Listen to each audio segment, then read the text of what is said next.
Hi, my name's Jason, and I used to be just a good old average American kid living in upstate New York. There's me. I played baseball, mastered Mortal Kombat, went to the prom, said the Pledge of Allegiance every day, and loved my country. I even lived the dream of every American youth, college. Sure, it was a state school, but it also happened to be a party town. Great times all around, right? Well, sort of. I still had to work hard as a pizza guy to make it. And of course there was school. I had to figure out the computer graphics programs I was working with, as well as attend classes I didn't care about. I certainly didn't know much about geopolitics. Then 9/11 happened and everything changed.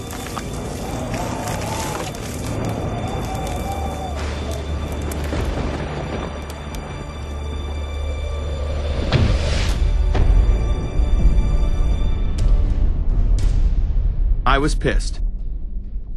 How dare the Muslim extremists massacre all those people? But was it all true? Prior to the invasion of Iraq, something didn't seem right. I then did a startling thing. I actually took a look at what happened that terrible September day. What I found horrified and angered me to such an extent that I took action. We were lied to, and lied to big time. Before I knew it, I went from a normal college student to the political guy at the party to one of the guys that brought you the first internet blockbuster, Loose Change. The film would not only change my life, but countless others as well. So if you've ever seen Loose Change, the documentary about September 11th, conspiracy theorist documentary, it is riveting. Oh, like, you watch it, and by the end, not even the end, 10 minutes in, you're like... You got your car packed, your head... You're just like, oh my God, it's all true. So every place, there's questions coming from this documentary. And you don't have to believe everything in the documentary to still have questions come up.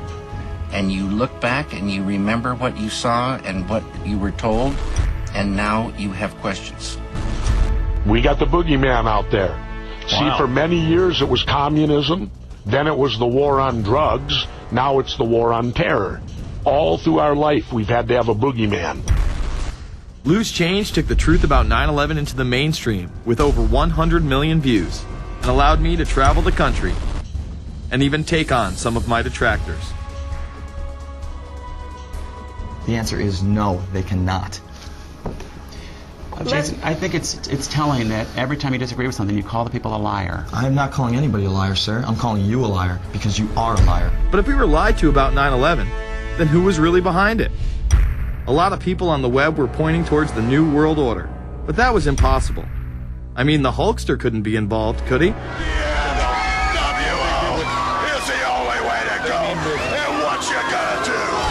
So I set out to find out if the New World Order really existed. And if it did, what was it? Who was involved? And what were their goals? The very word secrecy is repugnant in a free and open society. And we are, as a people, inherently and historically opposed to secret societies, to secret oaths, and to secret proceedings. For we are opposed around the world by a monolithic and ruthless conspiracy. It is a system which has conscripted vast human and material resources into the building of a tightly knit, highly efficient machine. Its preparations are concealed, not published. Its mistakes are buried, not headlined. Its dissenters are silenced, not praised. No expenditure is questioned, no rumor is printed, no secret is revealed. Some cringe when they hear the term New World Order, despite all of these prominent people using it.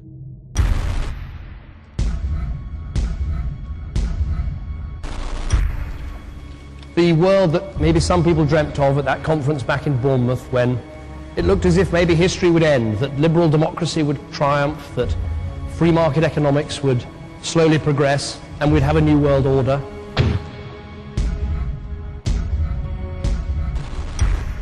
And together they helped to create, were the principal leaders in creating, a new world order and a winning strategy in the Cold War.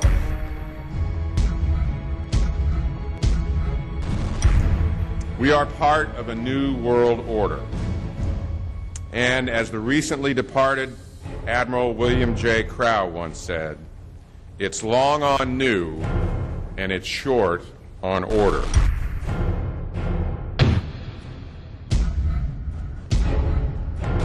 Walter Isaacson wrote a wonderful book about some of the wise men who helped shape the New World Order following the Second World War.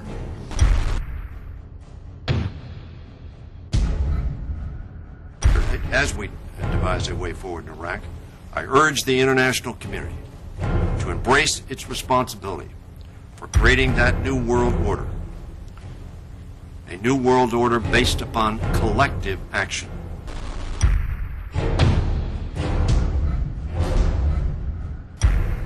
The transatlantic partnership was never just the foundation of our security. It was the foundation of our way of life. It was forged an experience of the most bitter and anguished kind. Out of it came a new Europe, a new world order, a new consensus as to how life should and could be lived.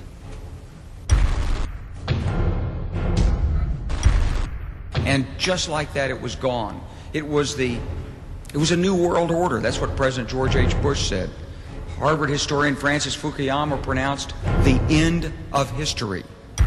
In fact, when it is used, that person is often dismissed out of hand because of the perception that it is nothing more than a conspiracy theory.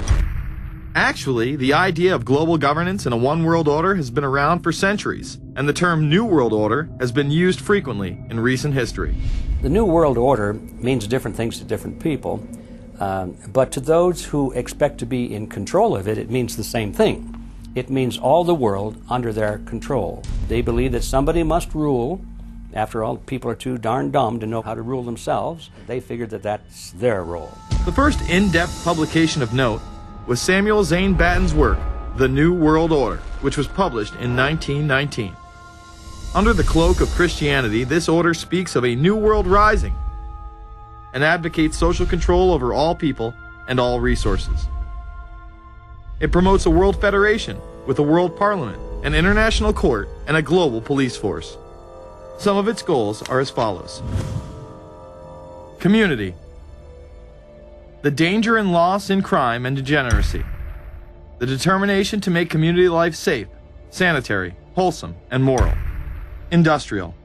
The disappearance of class distinctions and the solidarity of all interests in the economic process. National. The conception of the nation's welfare as the supreme concern, with the policy that everything shall contribute to this end, and every person must do some useful work. International. The creation of an international mind, with a world consciousness and a world patriotism. The destruction of every arbitrary power that can separately and of its single choice disturb the peace of the world.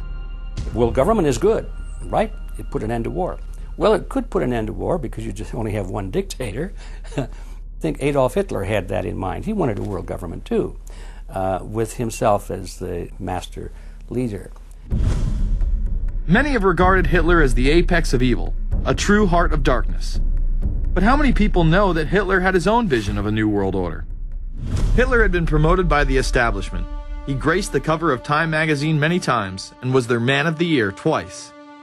His vision was simple: unify Europe and then the world. The only real difference was that his order was racially motivated, instead of being based solely on religion.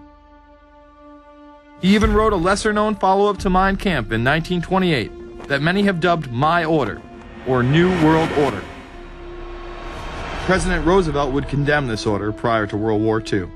Nazi forces openly seek to establish systems of government based on the regimentation of all human beings by a handful of individual rulers who seize power by force.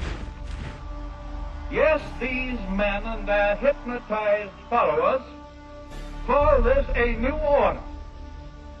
It is not new, and it is not order. The idea of globalization was so prominent in Nazi ideology that the 1936 Berlin Games would be the first time that the Olympic rings would be displayed prominently and promoted in order to glorify the Third Reich. This symbol represents the 5 major regions of the world: Africa, America, Asia, Europe, and Oceania, interlocking and coming together as one. This one world philosophy still defines the Olympic Games today. Australia, hello and welcome. One world, one dream. Hitler's methods of youth corps, concentration camps, eugenics, and military aggression were so visible to the rest of the world, he eventually failed. However, his vision of a new world order lived on. Author H.G. Wells, the man behind The Time Machine and War of the Worlds, would write about a planned world state in which there must be a common faith and law for mankind. In 1939, he would publish a full book on the matter called The New World Order. Wells again has a similar vision, stating that national individualism has to go and that sovereign states must end. He then goes on to write, in the great struggle to evoke westernized world socialism, contemporary governments may vanish. Perhaps his most chilling prediction is that countless people will hate the New World Order, be rendered unhappy by frustration and their passions and ambitions through its advent, and will die protesting against it. Many of them quite gallant and graceful-looking people. Collectivism is that concept where individuals are considered to be discardable, and that the group is more important, and that the ultimate group, of course, is the state. And so it boils down eventually to the fact that the state is the all-important unit of society, and citizens exist only to serve the state. Other men of prominence would also promote a New World Order during the 1960s, including industrialist and former New York Governor Nelson Rockefeller. These are some of the reasons pressing us to lead vigorously towards the true building of a New World Order. Rockefeller would also become vice president under Gerald Ford. Religious leader Pope Paul VI, delegates to international organizations, public officials, gentlemen of the press, teachers and educators, all of you must realize that you have your part to play in the construction of a new world order. As well as former President Richard Nixon. And the hope that each of us has to build a new world order.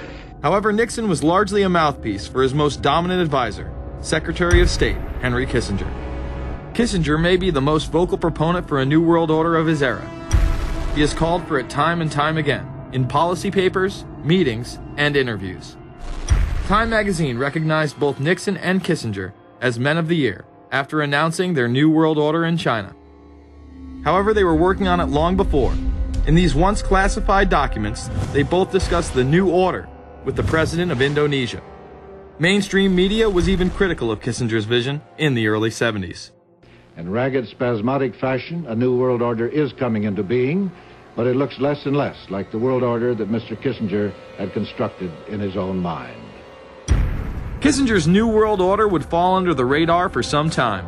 However, it saw a vast revival during the first Bush administration. Here is Brent Scowcroft, former vice chairman of Kissinger Associates and former national security advisor under both Ford and Bush Sr., as he discusses the New World Order. Looking at the subtitle this morning, Are We Ready for the New World Order? Gives me something of the shudders. That phrase, New World Order, I'm afraid I'm partly responsible for resurrecting. To me, what that symbolized was perhaps a fundamental change in the character of our response to national security issues. Here, Charlie Rose asked Scowcroft, Kissinger, and former national security advisor Zbigniew Brzezinski if we are living in a new world order. Where are we as we think about this time in American foreign policy? Are we at a special moment which is being redefined? Or are we creating a new world order? We're at a moment when the international system is in a period of change like we haven't seen for several hundred years. In some parts of the world, the nation state on which the existing international system was based is either giving up its traditional aspects, like in Europe, or as in the Middle East. George H.W. Bush would campaign for a new world order like no other president before him. He would openly discuss it during his State of the Union address. What is at stake is more than one small country. It is a big idea, a new world order, where diverse nations are drawn together in common cause to achieve the universal aspirations of mankind. Again, a unified Europe was a major goal in creating this order. With few exceptions, the world now stands as one. A year and a half ago, in Germany, I said that our goal was a Europe whole and free. Tonight, Germany is united. Europe has become whole and free. The world can therefore seize this opportunity to fulfill the long-held promise of a new world order. We can find meaning and reward by serving some higher purpose than ourselves. A shining purpose, the illumination of 1,000 points of light. Bush Sr. and his administration would tour and promote this agenda across the board at any given opportunity. The President has spoken often of a new world order. And we have an unprecedented opportunity to build a new era of peace and prosperity here and abroad, to build a new world order. It's my understanding, I think that the President, and I don't know the context of how it came up in his speech last night in New York, said that China must be a part of the new world order. Guess I would like to ask you how you envision China fitting into the new world order. It is a country that we are going to have relationships with by virtue of its geopolitical importance. American officials say breaking down regional and national barriers to the flow of goods and services would represent a spectacular benefit to economies around the world. We are building a new world order. Bush would actually make a commencement address at Maxwell Air Force Base declaring the birth of this order. And that's why I wanted to speak to you today about the new world taking shape around us, about the prospects for a new world order now within our reach. In the coming weeks, I'll be talking in some detail about the possibility of a new world order emerging after the Cold War. But today, I want to discuss another aspect of that order.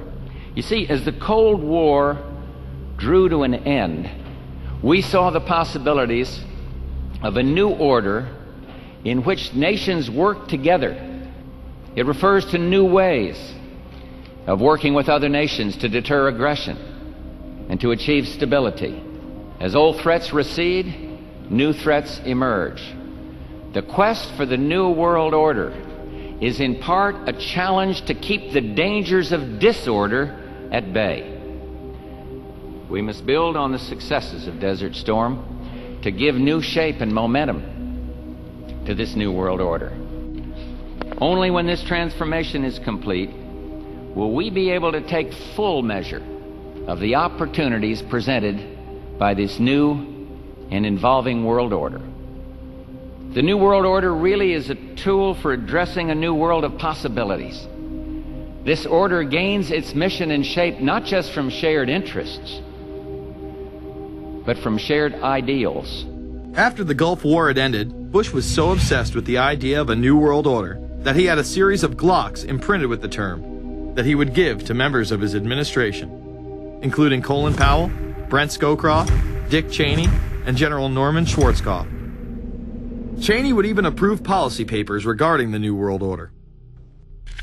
Defense Secretary Dick Cheney has approved a revised draft of a policy document on the New World Order. The Pentagon is backing off a controversial earlier draft and has abandoned a one superpower strategy. The final document puts more emphasis on international alliances and organizations. This would become an unprecedented time period for people all over the globe to discuss at length what the New World Order meant to them. People within the media, Does anybody want to talk about the New World Order? Is there a New World Order out there, or is this a vision that exists in the... He does have his vision, there's no doubt about that. But does that exist in the president's mind, or does it exist out there in reality? This president sees this episode as the first test case, as the first example for the New World Order he is trying to organize. Some people have called it the New World Disorder, and there's a lot of truth to that.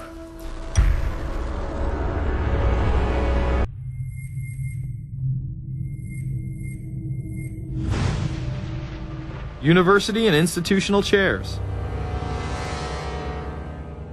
I mean, we're talking a New World Order at Georgetown. And we'd like to be very much a part of it and continue to live. This is a world that is likely to be dominated in the near future, and perhaps longer, by the Gulf War and the New World Order, which is the buzzword of the moment. So the secret of a New World Order, and at this point it's just a slogan, but it does have some historical background in terms that orders have succeeded each other over time. The secret of this is to learn how to use coalitions.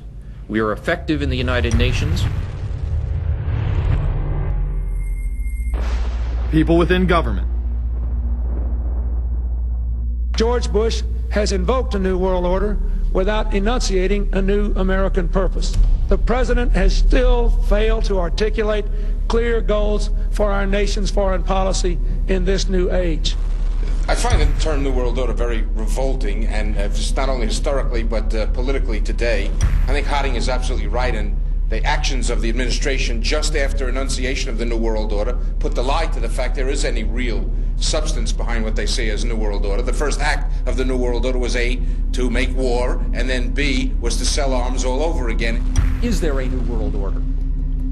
We know certainly that George Bush has copyrighted the term at this point. In the aftermath of this war, though, is it an empty vessel into which something will be poured? Is it the appropriate term to use? Is it going to be a New World Order, or will disorder be just as significant in this process as we look ahead? Let's start with Madeline. I think that we have, in fact, kind of had this term thrown at us, and many of us have not liked it, partially because of the previous historical connotation, and partially because I think it doesn't really deal with the way the world ought to be or is at the moment. But we are far from seeing a world order, and I'm not sure that it is in best U.S. interest to have a new world order in which we are the policeman. While many began to become critical of this order, the term began to evaporate into the background. We are very, very skeptical of an international order if we are not sure how the rules will be made, because thus far the international order has been made with rules that we had no input into and that affect us, and even when on the few occasions when the rules will seem to favor us, then they get changed. A unipolar world, a world of one superpower, may be quite dangerous for us. A New World Order under the United Nations would mean, among other things, an end to our God-given rights given us and secured by the Constitution. The New World Order, which now has been called by some the New World Disorder, and by some people on the more liberal persuasion, the taking over of the world by the Council on Foreign Relations, the Trilateral Commission, and the UN to put us all in slavery. But what are these organizations? Who founded them? And what are the stated goals of each? Before we begin with the Council on Foreign Relations, let's delve further into history to understand roundtable groups and their origins. Its roots go way, way back in history, and they go back to the formation of a secret society, a secret organization that was created by Cecil Rhodes, a very powerful and very wealthy individual. And people have heard about him in history, and they know about the Rhodes Scholarship, and they think, well, isn't that nice? They don't understand at all what that's all about.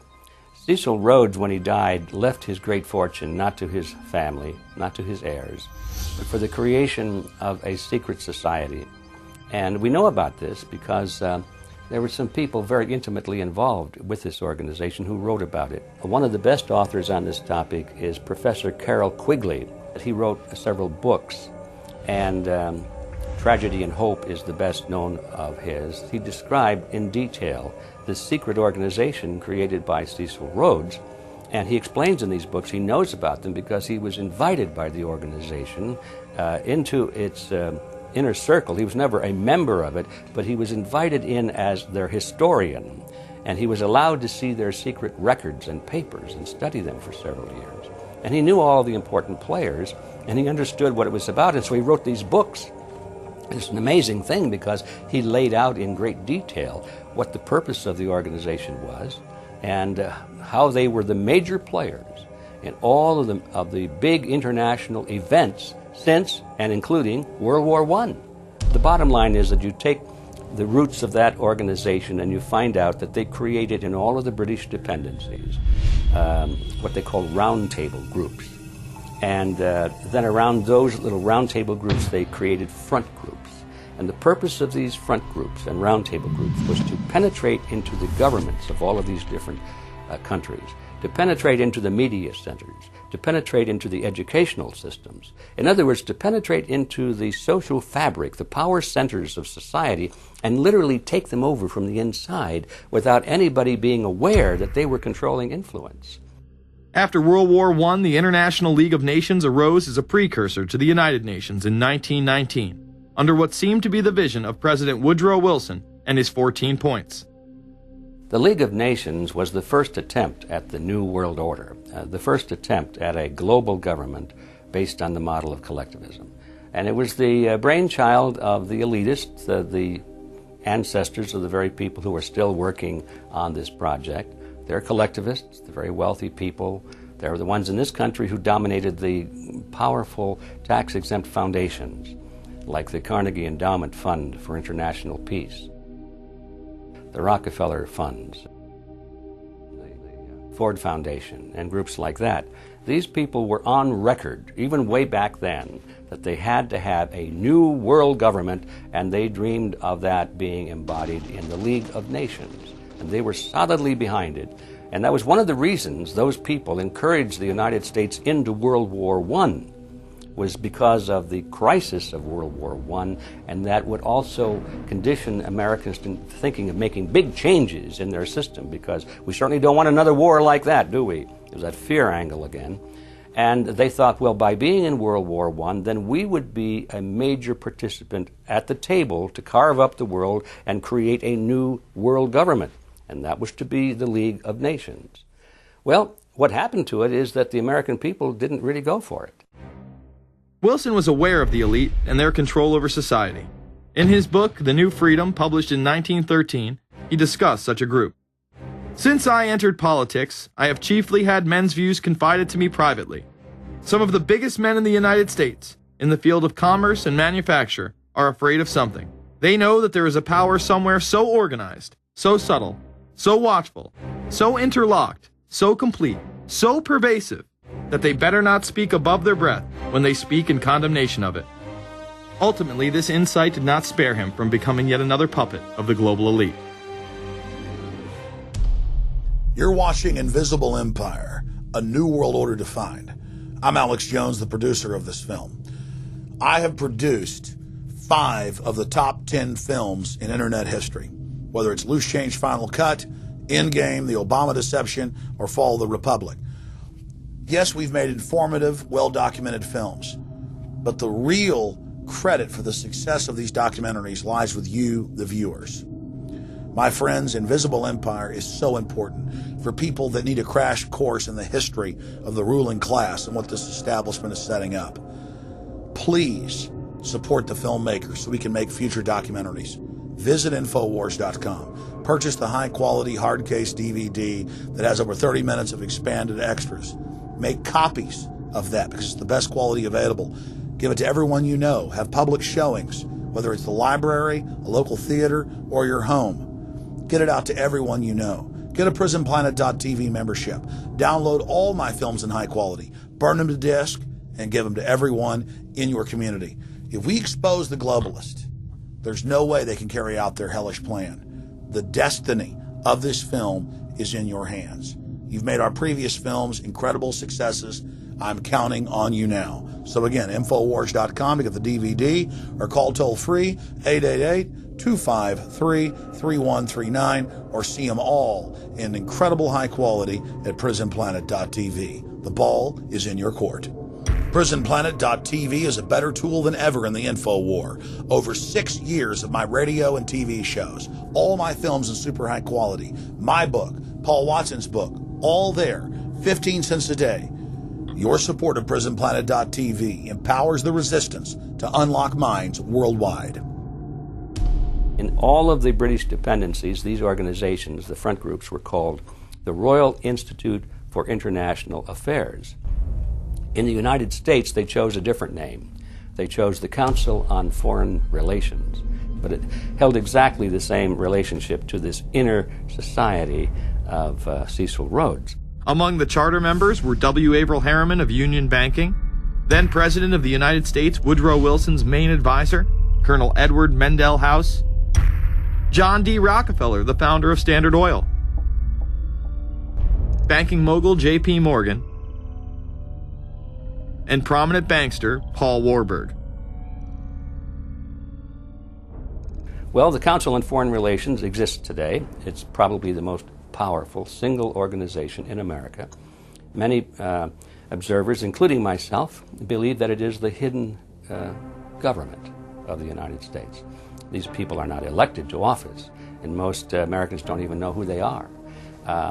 But they are holding all of the important positions in society. There are only about 4,000 of them in the United States, but I don't care what organization you want to look at, whether it's government or whether it's the universities or the large media centers or whatever it is. You look at the people at the tops of those organizations, the owners, the managers, the CEOs, the board of directors, and I'm going to say probably 80 to 90% of the great power centers of America are dominated by just those 4,000 people who are members of the Council on Foreign Relations.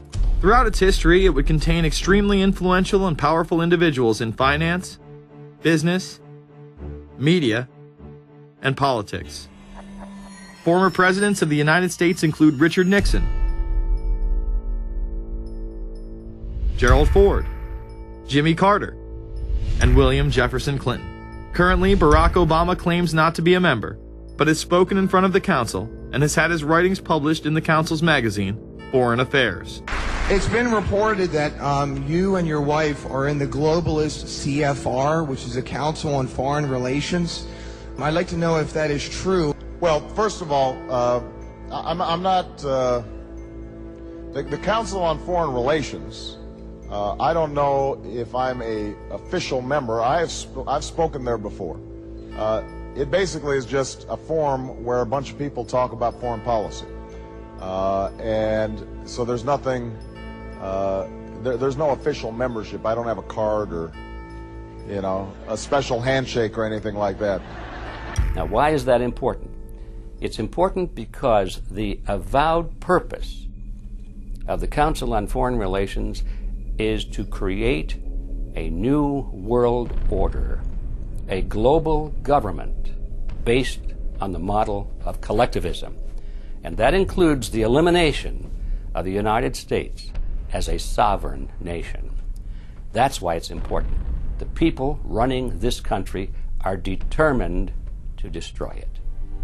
The Council was heavily criticized during the 1980s for being an organization hell-bent on destroying national sovereignty in favor of a world government. So many of its members hid their association with the organization. Dick Cheney had this to say in response to a question by David Rockefeller, who became the CFR's youngest director in 1949 and was chairman of the board from 1970 to 1985. He remains an honorary chairman to this day. It's good to be back at the Council on Foreign Relations. As Pete mentioned, I've been a member for a long time and was actually a director for some period of time. I never mentioned that when I was campaigning for re-election back home in Wyoming.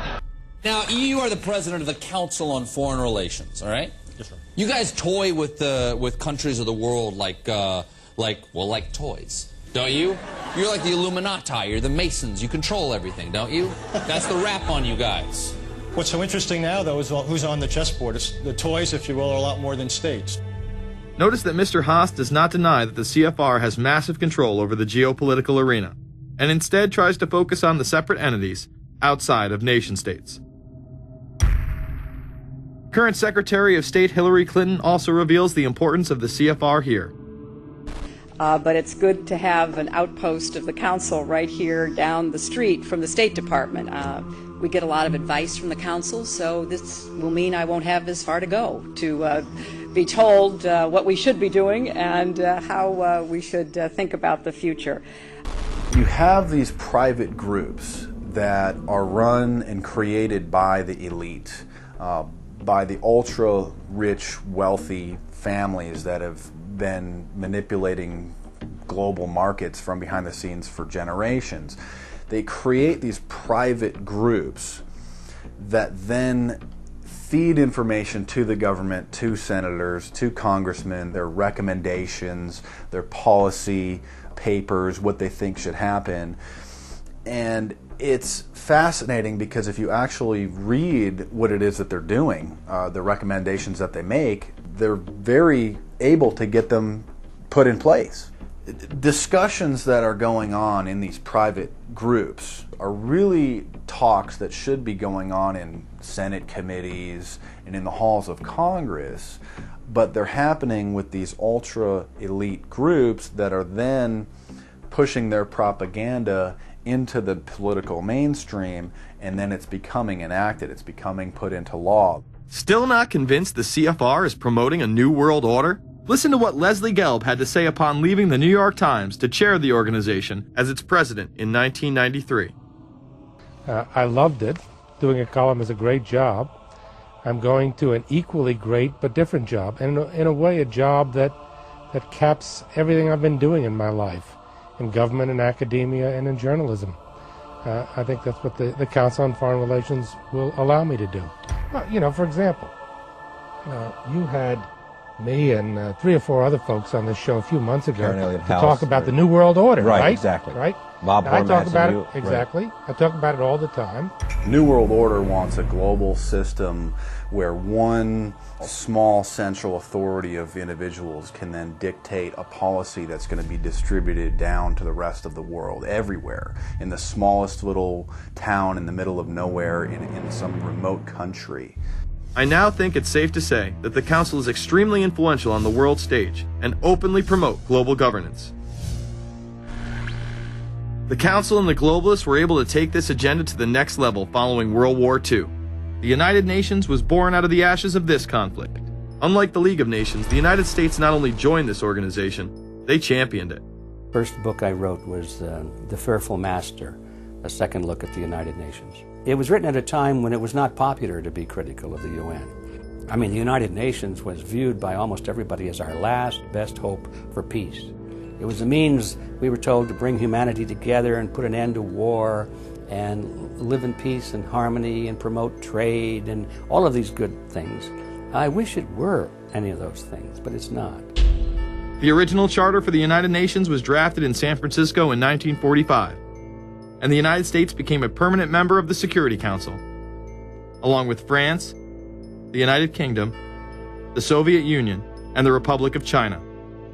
The process by which other nations' belief systems could be used to erode and eviscerate our Constitution and Bill of Rights had taken a giant leap forward. The United Nations is one of the most well-known sort of globalization attempts.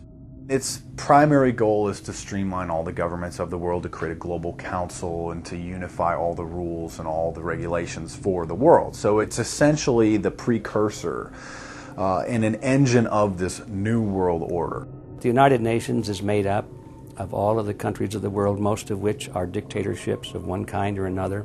And you don't take a bunch of dictatorships and put them into a bag and shake it up and come out with a freedom-loving governmental unit. You come out with a global dictatorship. This was the public face of global governance. However, many other organizations have been birthed since. Even more suspect is a private group called the Trilateral Commission. David Rockefeller and Henry Kissinger are among its some 300 influential members. The Trilateral Commission, rich and powerful business and political leaders from Japan, Europe, and North America, the New York-based policy group was formed in 1973 by Chase Manhattan Bank Chairman David Rockefeller. In addition to Rockefeller, there were many other noted American members. Among them, economist Alan Greenspan, former Defense Secretary Harold Brown. George Bush was once a member but resigned last year before his unsuccessful presidential campaign. Back then, it wasn't politically wise to be aligned with what his party's right wing considered a shadow world government. The United Nations would take over America. The Trilateral Commission would control the world. Just look at its membership, they say. Current and former members include Presidents Clinton, Bush, and Carter. Names like Brzezinski, Christopher, Kissinger, and Schultz.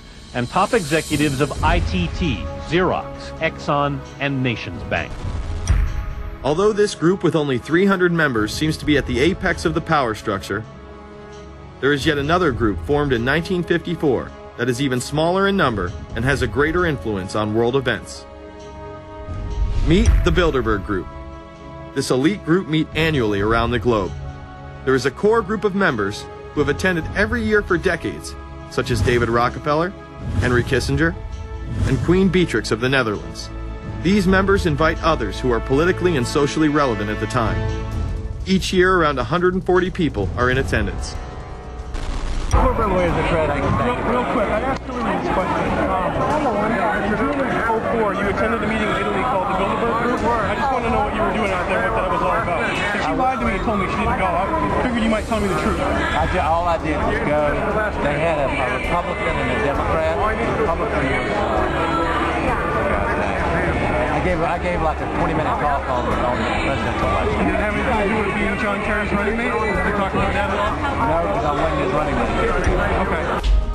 I happened to be in Europe then on my way to Russia. I was invited to go to Bilderberg by Vernon Jordan, a friend of mine and a genuine hero of the civil rights movement. And to the best of my knowledge, NAFTA was not discussed by anybody in my presence. Documents released by the group in 2001 revealed that in September of 1955, the group met in Germany and covertly outlined the idea of a European Union. Section E, European Unity, discusses the general support for European integration and unification, and the idea to unify Germany once again with the rest of Europe under a common marketplace. Belgian Viscount and current Bilderberg chairman Etienne Davignon told the EU Observer in 2009 that the next Bilderberg meeting could improve understanding on future action in the same way it helped create the euro in the 1990s. This illustrates the patience, vision, and reach of this organization. It was able to promote and establish both the European Union and the European currency over the course of just under 40 years, incrementally. One of the things that the elitists discussed back at the turn of the century when they were talking about how do you convert the United States into a collectivist system was the fact that you can't do it quickly. You have to let people get used to it incrementally, because any major change would be rejected. The 1957 Conference of Rome, where the Common Market Treaty, providing for free trade in all products, was at last signed. 6 nations, France, Germany, Italy, Belgium, Holland, and Luxembourg, agreed to remove all mutual barriers to trade within 12 to 15 years. The embryo of a political union which they proclaimed to be their ultimate objective. In that fashion, it's possible for people to get used to this process and even to think it's a good thing. People will accept the gradual growth of government, the gradual loss of their purchasing power. They'll accept almost anything if it's done gradually, and we have to be very alert to that. 2008 and 2009 attendees include World Bank President Robert Zoellick, Treasury Secretary Timothy Geithner, former head of British Secret Intelligence Richard Dearlove, Donald Graham, CEO of the Washington Post, CNN host and author of the Post-American World, Fareed Zakaria, and many other giants of business, politics, and media. You just came back from meeting with the Bilderberg Group. The Bilderberg Group are, when people who are conspiracy theory people, they send me mail, it's usually about the Bilderberg Group. And I get these books on my front door, which I'm uncomfortable with. And it's all about the Bilderberg Group, like they're the modern day Illuminati. Are you a member of the Bilderberg Group? I don't think we're supposed to talk about this. Many have identified them as the kingmakers, the puppet masters that pull the strings behind the scenes. Perhaps there is no better example of this than what occurred during the 2008 conference. Immediately after Obama had been selected as the Democratic presidential nominee, the pressure was on to choose a running mate. We've put together a committee. We are going to be equally deliberative in how we move forward. And we're not going to do it in the press, and we're not going to do it through surrogates. He then tricked the press corps into staying on the plane as it took off from Washington. He was whisked away to an undisclosed location. Obama was supposed to fly home. He'd been here in Virginia. He was supposed to fly home out of Dulles, as you know, outside Washington, D.C. The press corps was waiting for him on the plane, and the pilot announced that they were leaving, and Barack Obama was not on the plane. Presumptive nominees in the past has always been that they have at least a press pool with them at all times. Is there a reason why we didn't go with him in the motorcade all the way? This is what we're out here for, and now we're on this plane with no candidate. Again, I understand. There was a desire to do these meetings, obviously, in private. The press then began to report that Obama and Hillary were meeting secretly in her home. Well, we continue to follow our breaking news. Barack Obama, Hillary Clinton meeting tonight at her house in Washington, D.C. However, it was later revealed that they never actually met at Clinton's home. And we're following this breaking story. Candy Crowley, we understand, has new information. Candy, what have you learned? We are hearing actually from Chris Welsh, who is our embed with the Obama campaign. Those are the people that took off without Obama and went to Chicago. The spokesman there is in fact confirming that the meeting did take place. They're talking in past tense now, but saying that the meeting did not take place at the Clintons' house. It took place at this point at some place, I don't know where, some undisclosed place in Washington, D.C., not at Hillary Clinton's house. Remember, Gibbs mentioned that Obama had a desire to have several meetings, not just one. Is there more than one meeting? Is there more than one person with whom? I'm not going to get into all the details of the meetings. I don't know that I've got a ton more different answers for all of your questions. The truth of the matter is that Bilderberg just happened to be in the neighborhood at the time. They were holding their annual meeting just down the road in Chantilly, Virginia. What are the chances? What's interesting and dangerous about the New World Order is that it's not a natural progressing idea. It's just not civilization naturally evolving and organizing into this system. It's the group of extremely powerful people that are manipulating the system to get it to this status from behind the scenes without anybody's knowledge. You have to ask yourself, if there isn't an agenda going on to keep those organizations quiet and to keep them out of the news, to keep the discussions about them behind closed doors, then why is it that these supposed experts on the left and on the right never talk about them? This has been a condensed history of the globalist organizations and their rise to power. But is there a reason they meet behind closed doors? A shadow world government has been mentioned, but to truly understand what that means, let's go back to this iconic warning from President Dwight D. Eisenhower. Progress toward these noble goals is persistently threatened by the conflict now engulfing the world. It commands our whole attention, absorbs our very beings. We face a hostile ideology, global in scope, atheistic in character, ruthless in purpose, and insidious in method. Unhappily, the danger it poses promises to be of indefinite duration. The need to maintain balance in and among national programs. Balance between the private and the public economy. Balance between the cost and hoped for advantages. Balance between the clearly necessary and the comfortably desirable. We have been compelled to create a permanent armaments industry of vast proportions. We annually spend on military security alone more than the net income of all United States corporations. The total influence, economic, political, even spiritual, is felt in every city, every state house, every office of the federal government. Yet we must not fail to comprehend its grave implications. Our toil, resources, and livelihood are all involved. so is the very structure of our society. In the councils of government, we must guard against the acquisition of unwarranted influence, whether sought or unsought, by the military-industrial complex. The potential for the disastrous rise of misplaced power exists and will persist. America went into a major mobilization, revived its defense industries, and we saw the civilian economy of America more and more skewed through the 50s. Already in Eisenhower's time, he could see it coming, that you were getting a larger and larger defense military component of the economy, which, unlike the rest of the economy, was very, very centrally organized about lobbying for more and more new weapons.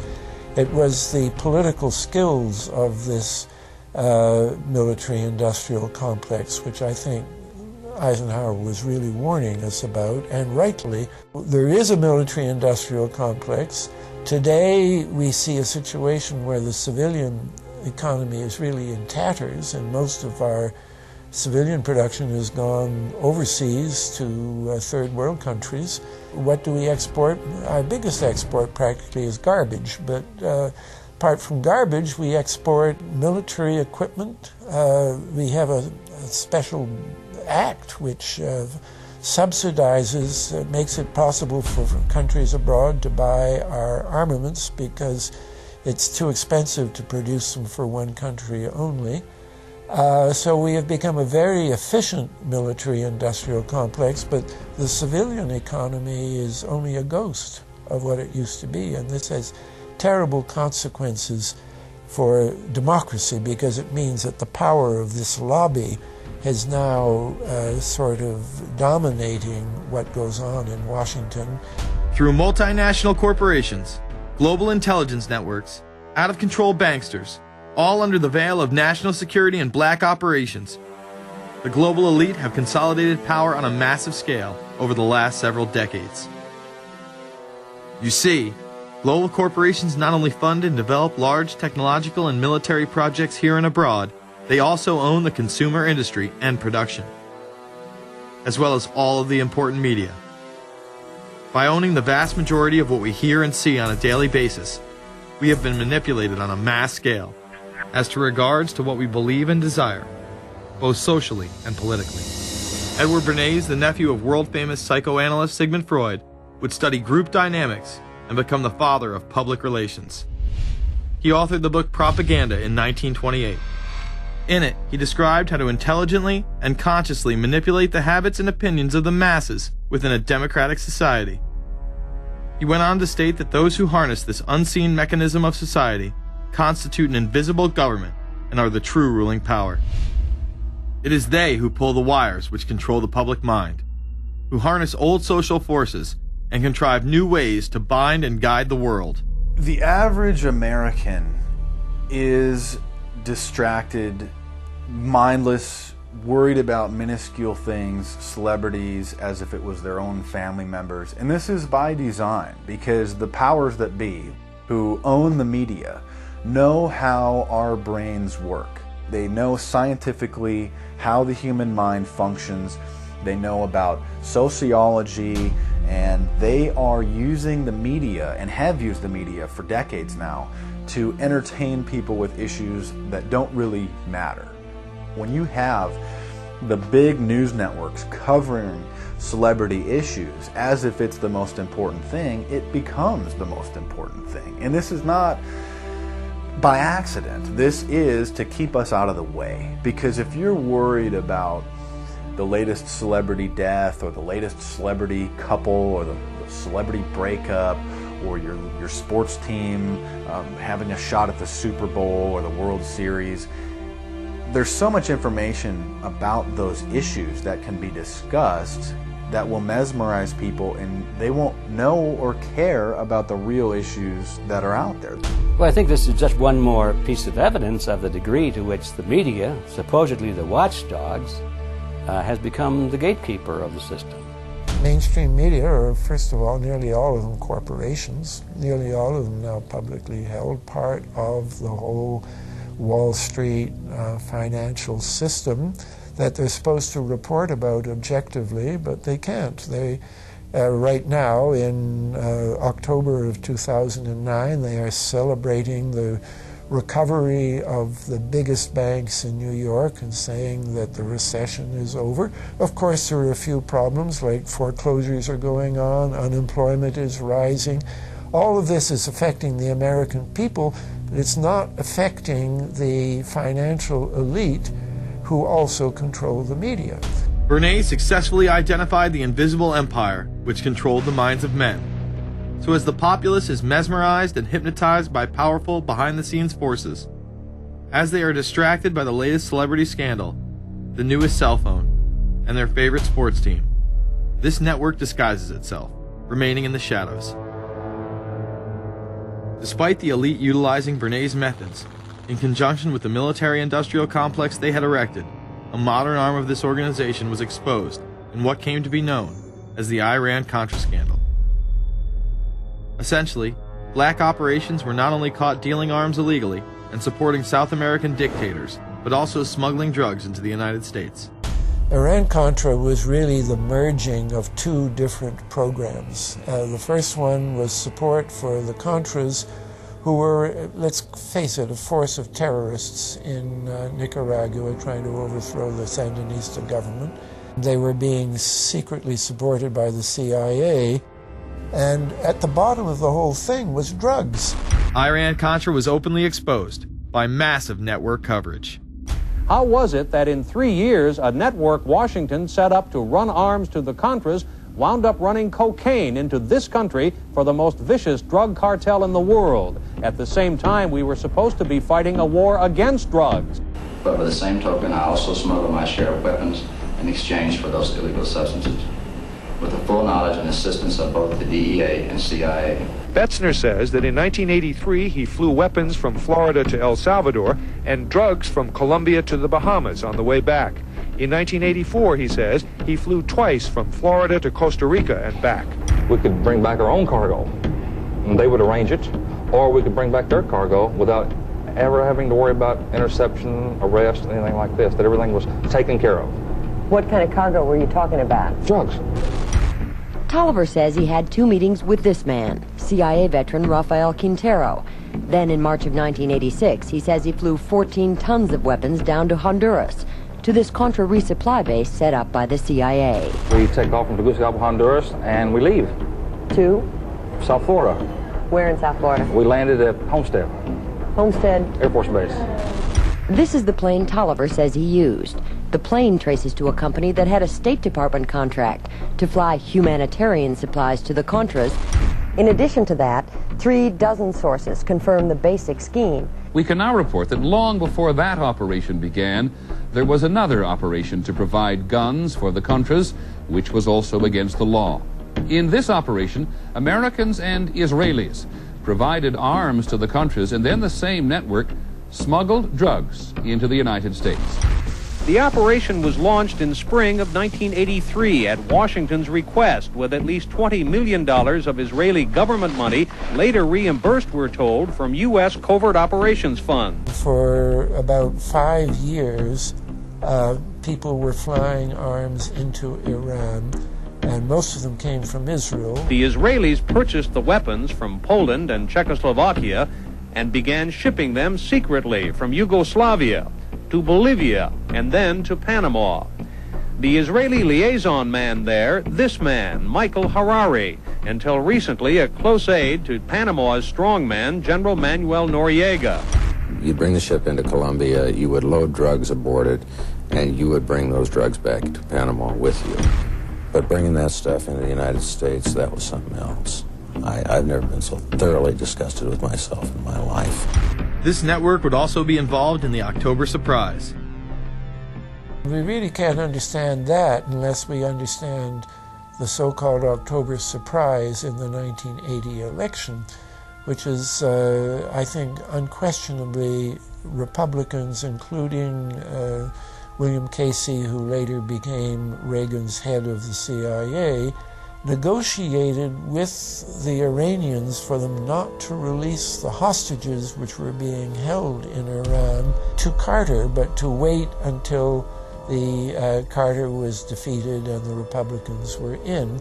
That is what actually happened, that the hostages were only released on the day that Carter left office and Reagan came in. Unbelievably, this same network would even be linked to the BCCI banking scandal by journalist Danny Casolaro. Casolaro was probing a conspiracy he called the Octopus, which involved the Iranian hostage crisis, the Iran-Contra affair, with, believe it or not, all funds channeled through BCCI, the international bank charged with everything from money laundering to fraud. BCCI, it's a shadowy international bank linked to terrorists, drug runners, and dictators. Little was known about BCCI until 6 of its top officers were arrested in Tampa in October of 1988 on charges of laundering drug money for Colombian cocaine bosses. The BCCI men were convicted, and the bank itself pleaded guilty. But for some reason, the bank was allowed to continue to operate all over the world. There are indications that some of the reluctance to prosecute this bank stemmed from the favors it did. For? The favors it did for intelligence services everywhere. Too many secrets of too many countries, too many prominent people, too many hands-on, and that makes it desirable that this entire affair be forgotten. It began to become clear that the global traffic of drugs were funding violent dictators, rigging elections, supporting the arms trade, and enforcing the assassination of anyone who got in the way. Casolaro was found dead for his efforts in exposing this network. His death, of course, ruled a suicide. He was meeting a source in West Virginia. He was about to discover all. Instead, his body was discovered in a hotel room with 12 slashes in his wrist, but when the local authorities ruled it suicide, the family said, no way. The housekeeper had taken calls threatening his life. And I pick it up telephone, I say hello, and he say to me, you son of a bitch, you's dead. Casolaro would not be the only person involved in the scandal to wind up in a casket. Meet Barry Seal. At first, the media portrayed Seal as a drug dealer gone good, who was assassinated by the Colombian mafia. Authorities believe last night's machine gun killing of top drug informant Barry Seal was ordered by drug bosses in Medellin, Colombia, who sent 5 men to Baton Rouge to kill Seal. Sam Dalton was the lawyer that represented the Colombian hitmen convicted of his assassination. We were trying to subpoena the CIA because we felt like they had documents, exhibits, and evidence that would indicate complicity in Seal's assassination. When they were able to gain access of Barry Seal's trunk the night of the murder, the personal phone number of none other than George H.W. Bush was present. Louis Unglesby, the former attorney for Mr. Seal, also confirms that he once called the office of the vice president after Seal had given him the number. You see, the Black Ops drug smuggling operation had not yet been exposed, and intelligence couldn't take any chances. It was later revealed that Seal was involved in smuggling cocaine into Mena, Arkansas, while Bill Clinton sat as governor. 1983, Ronald Reagan was president, Bill Clinton was governor. And little Mena, Arkansas, changed from a quiet town to a center for drug smuggling and reported Contra support activity. In the middle of it all, this man, admitted dope smuggler Barry Seal. Arkansas State Trooper Russell Welch investigated Seal's organization. Each trip would have 250 to 350 pounds of cocaine. According to the London Telegraph, Arkansas State Trooper Larry Patterson testified under oath that he and his officers discussed repeatedly in Clinton's presence the large quantities of drugs being flown into Mena Airport, large quantities of money, large quantities of guns. Hot Springs police officers would also record Roger Clinton, Bill's brother, during a cocaine transaction stating, "Gotta get some for my brother. He's got a nose like a vacuum cleaner." There was also a large amount of money laundering going on in Mena.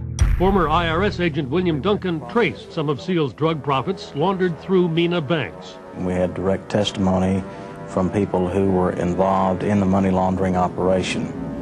We had testimony from people at banks who observed the transactions. What happened when you tried to make this case before a grand jury? I was never asked to present the evidence to a grand jury, ever. This very same network used BCCI to fund the Afghani rebels. The deputy director of the CIA, Richard Kerr, said late today that the CIA did use the Bank of Credit and Commerce International, BCCI, to support CIA activities overseas. Most people still believe that the Soviets had maliciously invaded Afghanistan in order to spread their communist agenda. The Al-Qaeda was essentially a kind of a byproduct of Brzezinski's campaign to embarrass the Soviet Union in Afghanistan. They weren't in Afghanistan at that time. Brzezinski boasted later that he was responsible for drawing them into Afghanistan. And he did this extraordinary interview with Le Nouvel Observateur in France, and they said, but aren't you worried that you've created this whole new force of Al-Qaeda? And he said, oh, what's more important, a few crazed Islamists or the fall of the Berlin Wall? And they said, but you know, is there no danger? Aren't they dangerous? And he said, nonsense. He said all this in 1998. So I knew Brzezinski at McGill University. We were students together and took very small classes together. And in some ways he's bright, and in some ways he's kind of nuts. And he had the kind of nuttiness that made him attractive to the Rockefellers. Bin Laden and his network were actually funded by BCCI through U.S. covert operations. Well, the reason I bring it up, if you've ever heard any of our call-in shows, you know that we have people that think about the conspiracy theories of people like you. You would be a poster child for these people because you have served on the board of the Council on Foreign Relations. You helped start the Trilateral Commission, and you've been to the Bilderberger groups. Are people too close in this world, people in business, too close to the governments? Well, you know, there is such a thing as insidious influence. And the question is, how does it operate? Does it involve bribery? And does it involve some sort of psychological domination of individuals? I don't believe in this notion of some sort of secret societies controlling people. But of course, in any political system, there are sort of over-the-table and under-the-table arrangements. Arrangements that involved ruthless, illegal, and immoral activities in order to dominate humanity. Despite all of the evidence that has just been presented, this network would fall down the memory hole, even though 14 convictions were made in the Iran-Contra scandal. The continued cover-up would be made possible by George H.W. Bush. These documents that came forward in the North trial clearly reveal the involvement of the vice president to a greater degree, I think, than he has acknowledged heretofore. This, of course, did not stop him from pardoning those involved during the twilight of his presidency. Some new reverberations today to President Bush's Christmas Eve surprise, the pardoning of former Defense Secretary Caspar Weinberger and several others in connection with the Iran-Contra allegations. Well, now the special prosecutor says it's the president who needs to explain some things. The real issue is why the notes weren't produced 5 years ago when the congressional investigation and the independent counsel's investigation had requested them. Because high-level political officials scrambled to limit the investigation and establish plausible deniability for the upper echelons of the network, including Bush himself. So who is this guy? And how did he come to power? To understand that, we must first take a look at his father, Prescott. Prescott was born into privilege and became extremely influential in business, intelligence, and politics. He helped establish the CIA out of the Army's Office of Strategic Services with the Dulles brothers, and served as a senator in the state of Connecticut. However, during his time serving as one of the directors of Union Banking Corporation, he was doing business with Nazis. The Bushes have been sort of at the heart of the military-industrial complex since its very beginning, and that Prescott was involved in a firm that actually fronted for Nazi firms in America. In fact, Union Banking and its subsidiaries were seized by the United States government in October of 1942 under the Trading with the Enemy Act. After the war, the assets were returned, a few fines were paid, and it was swept under the rug of forgotten history.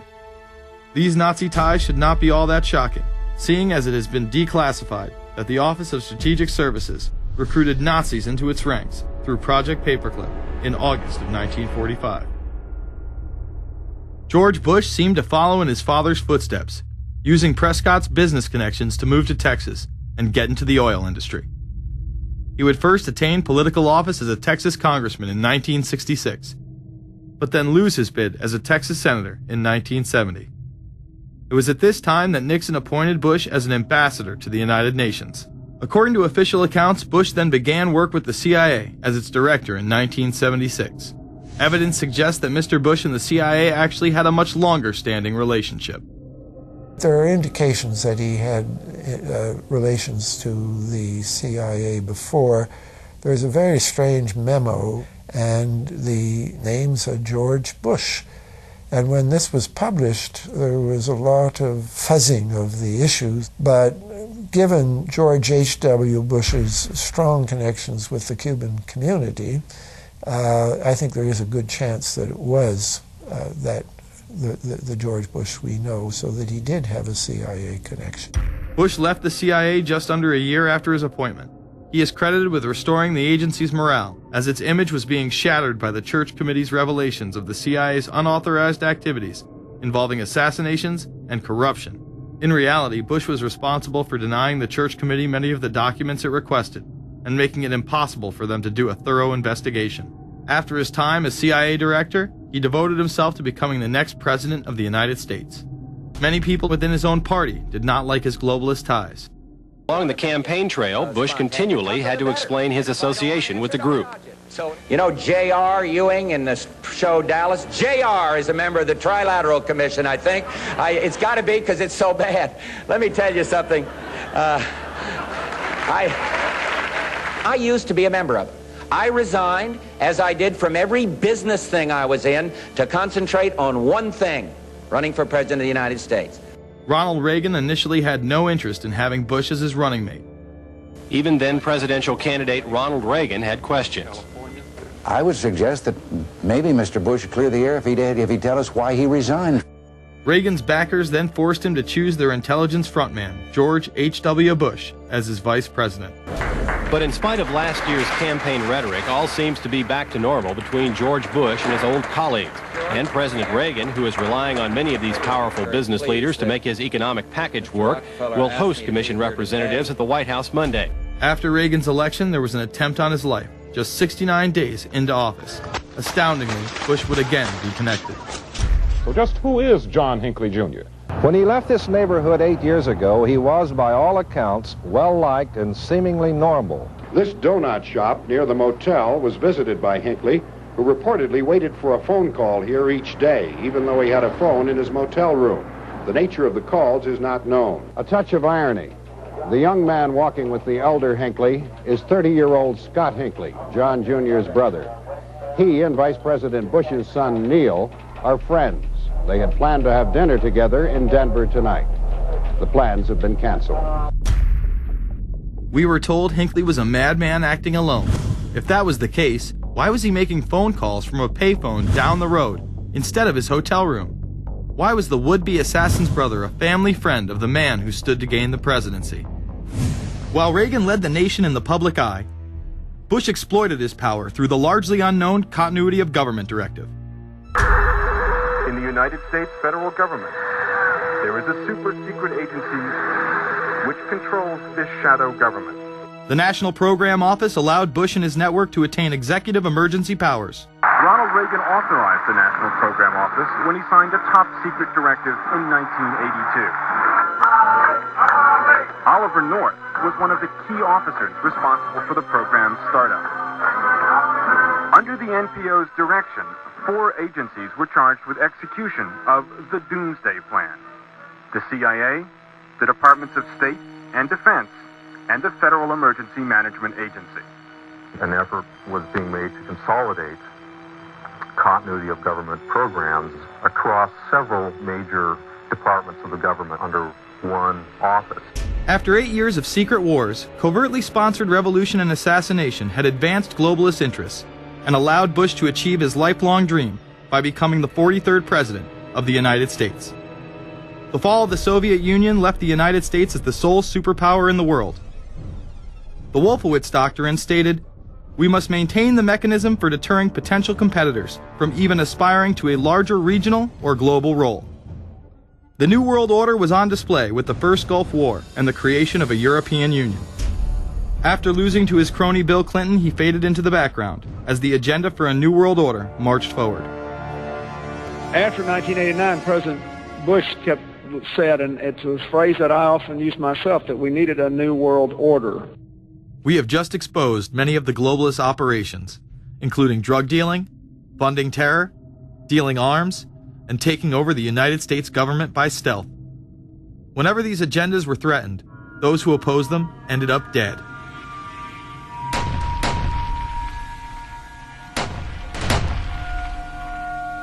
We've got some difficult days ahead, but it really doesn't matter with me now, because I've been to the mountaintop.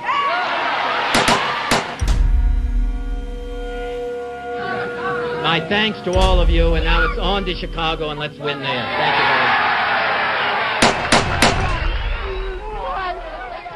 Gave a paper about all three of the big assassinations in the 60s, which was John F. Kennedy, Bobby Kennedy, and Martin Luther King.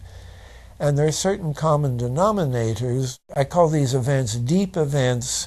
We've become accustomed to the idea that every now and then something is going to happen, and we just know from the beginning we're not going to get to the bottom of it. And the more they happen, the more reconciled we've become to this state of affairs. In 1978, the House Select Committee on Assassinations could not ignore there was a conspiracy in regards to the assassination of John F. Kennedy and Martin Luther King Jr. Good evening. A congressional committee has concluded that President John Kennedy and civil rights leader Martin Luther King Jr., both of them, were probably killed as the result of conspiracies. The House Assassinations Committee wound up its 2-year study by recommending that the Justice Department look into both cases. In the assassination of Dr. Martin Luther King, the committee concluded the likelihood of conspiracy. The committee's summary of findings says President Kennedy was probably assassinated as a result of a conspiracy, that its evidence establishes a high probability that 2 gunmen fired at the motorcade. The committee concluded that President Kennedy did not receive adequate Secret Service protection in Dallas, that the CIA was deficient in sharing information before and after, that the Justice Department and Warren Commission failed to pursue possible conspiracies and made their conclusions too definite. There seems to be no debate that the CIA and Secret Service were involved in the assassination, as you can clearly see 2 Secret Service agents being taken away from their positions at the back of Kennedy's vehicle just moments before the assassination. And no matter what you believe about Oswald, it has now been declassified that Oswald was trained by the CIA in 1957 under the cover of the Office of Naval Intelligence. These political assassinations continue to this day.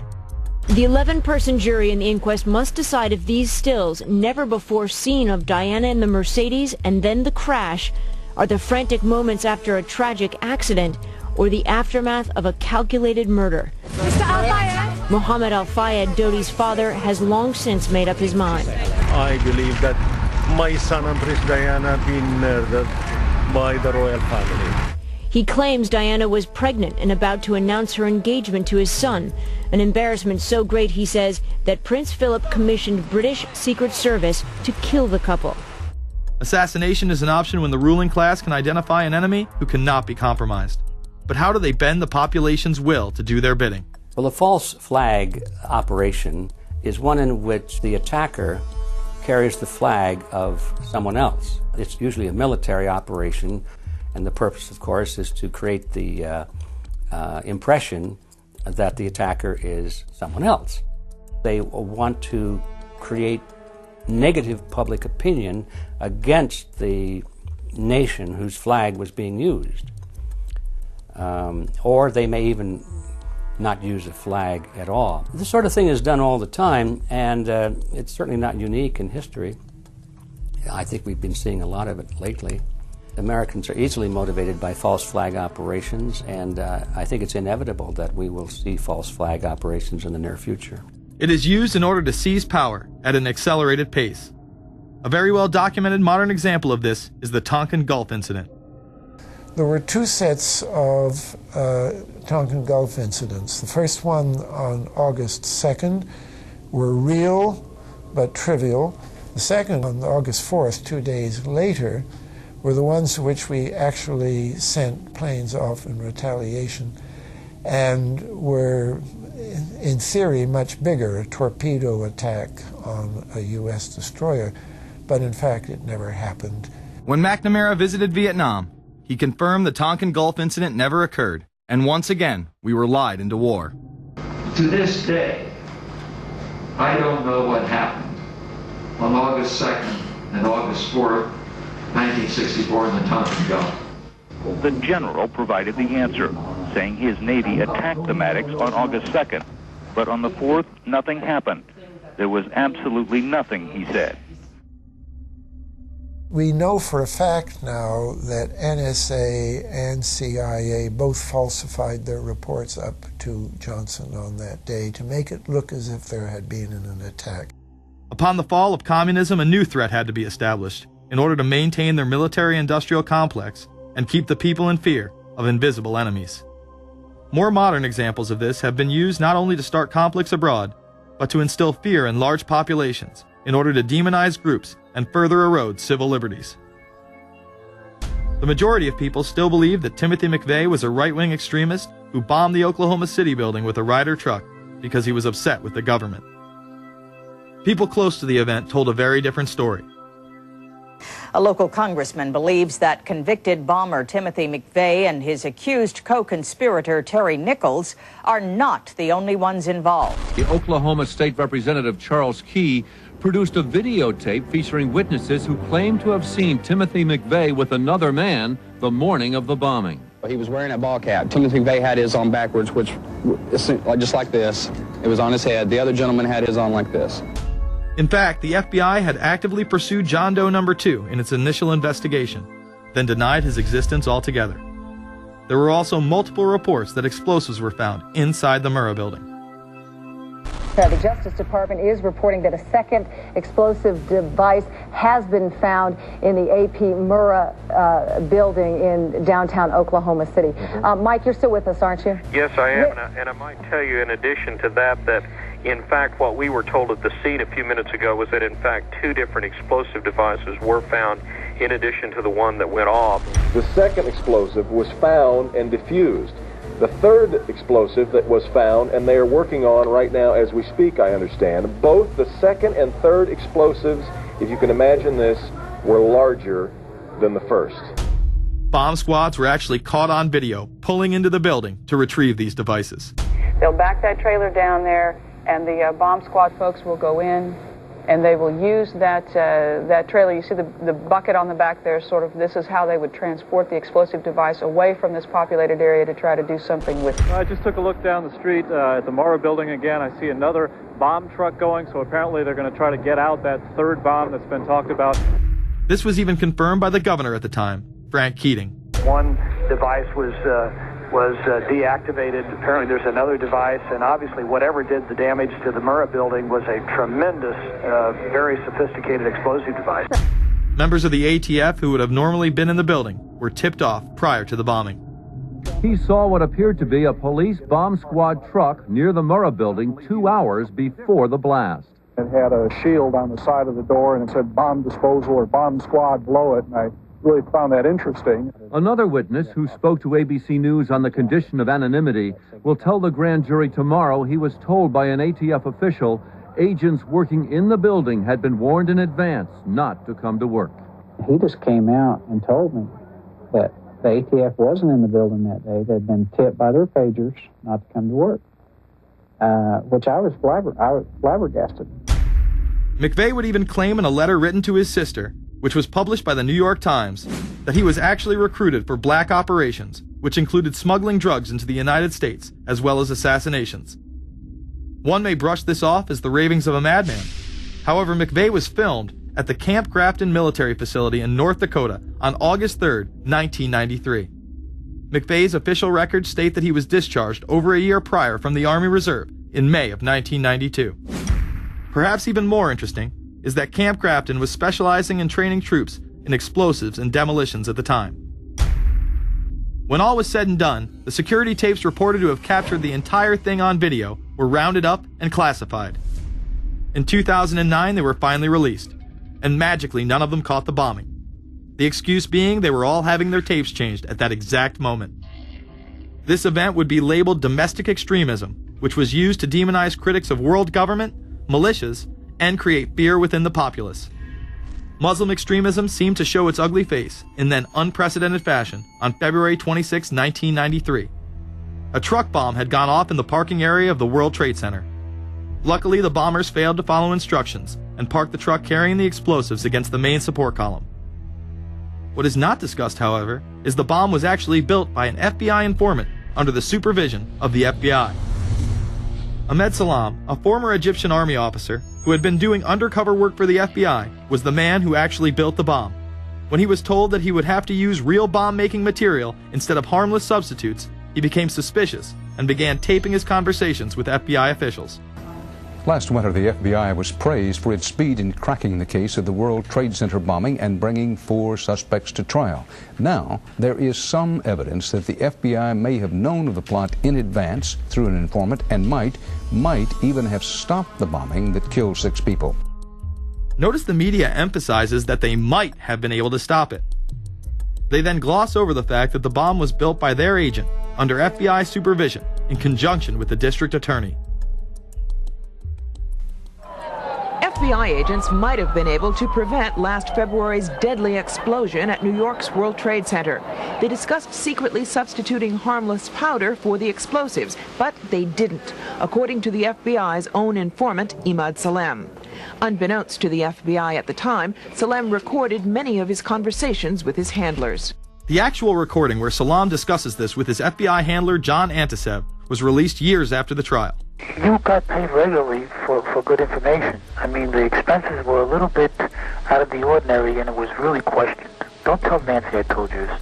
Well, I have to tell her, of course. Well, then if you have to, you have to. Yeah, because, I mean, the lady was being honest, and I was being honest, and everything was submitted with a receipt. Yeah. And now it's questionable.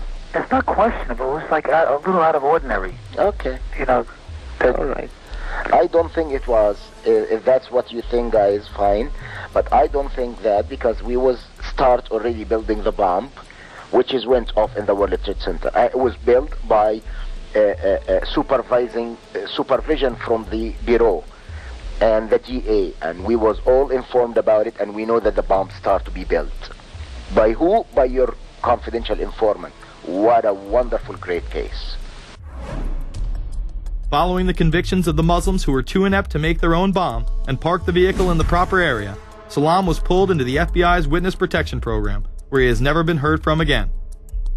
Prior to the largest and most devastating terrorist attack on U.S. soil, the United States was poised as the first truly global superpower. Brzezinski would muse in 1997 that geostrategic success would represent a fitting legacy of America's role as the first, only, and last truly global superpower, and that the only way to mobilize Americans was a truly massive and widely perceived direct external threat.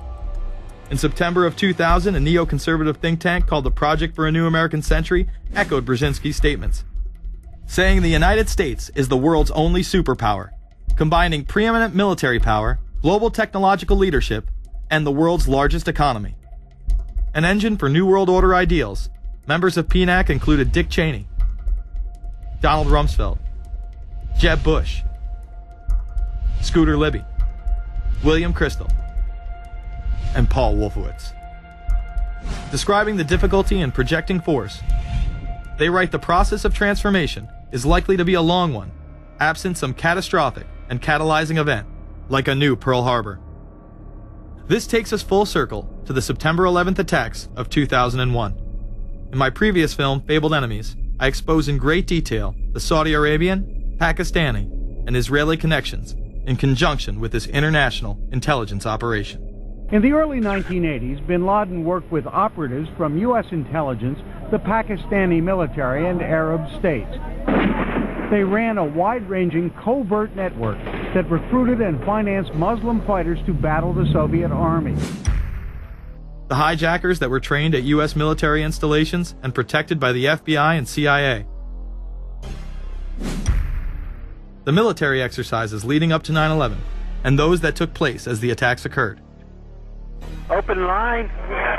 Surveillance, Sergeant Richmond. Sergeant Richmond, Sergeant Light from Cheyenne Mountain Test Control. How are you? I'm doing fine. Okay, I need you to terminate all exercise inputs coming to Cheyenne Mountain at this time. Copy. And stay on loop until I verify that connectivity is disconnected on the exercise side only. Okay, no, do not do any more inputs on the exercise side and stand by. I got Cheyenne Mountain on the line. Terminating all exercise inputs. So, over, in case you didn't know, there's exercise. Oh, yeah.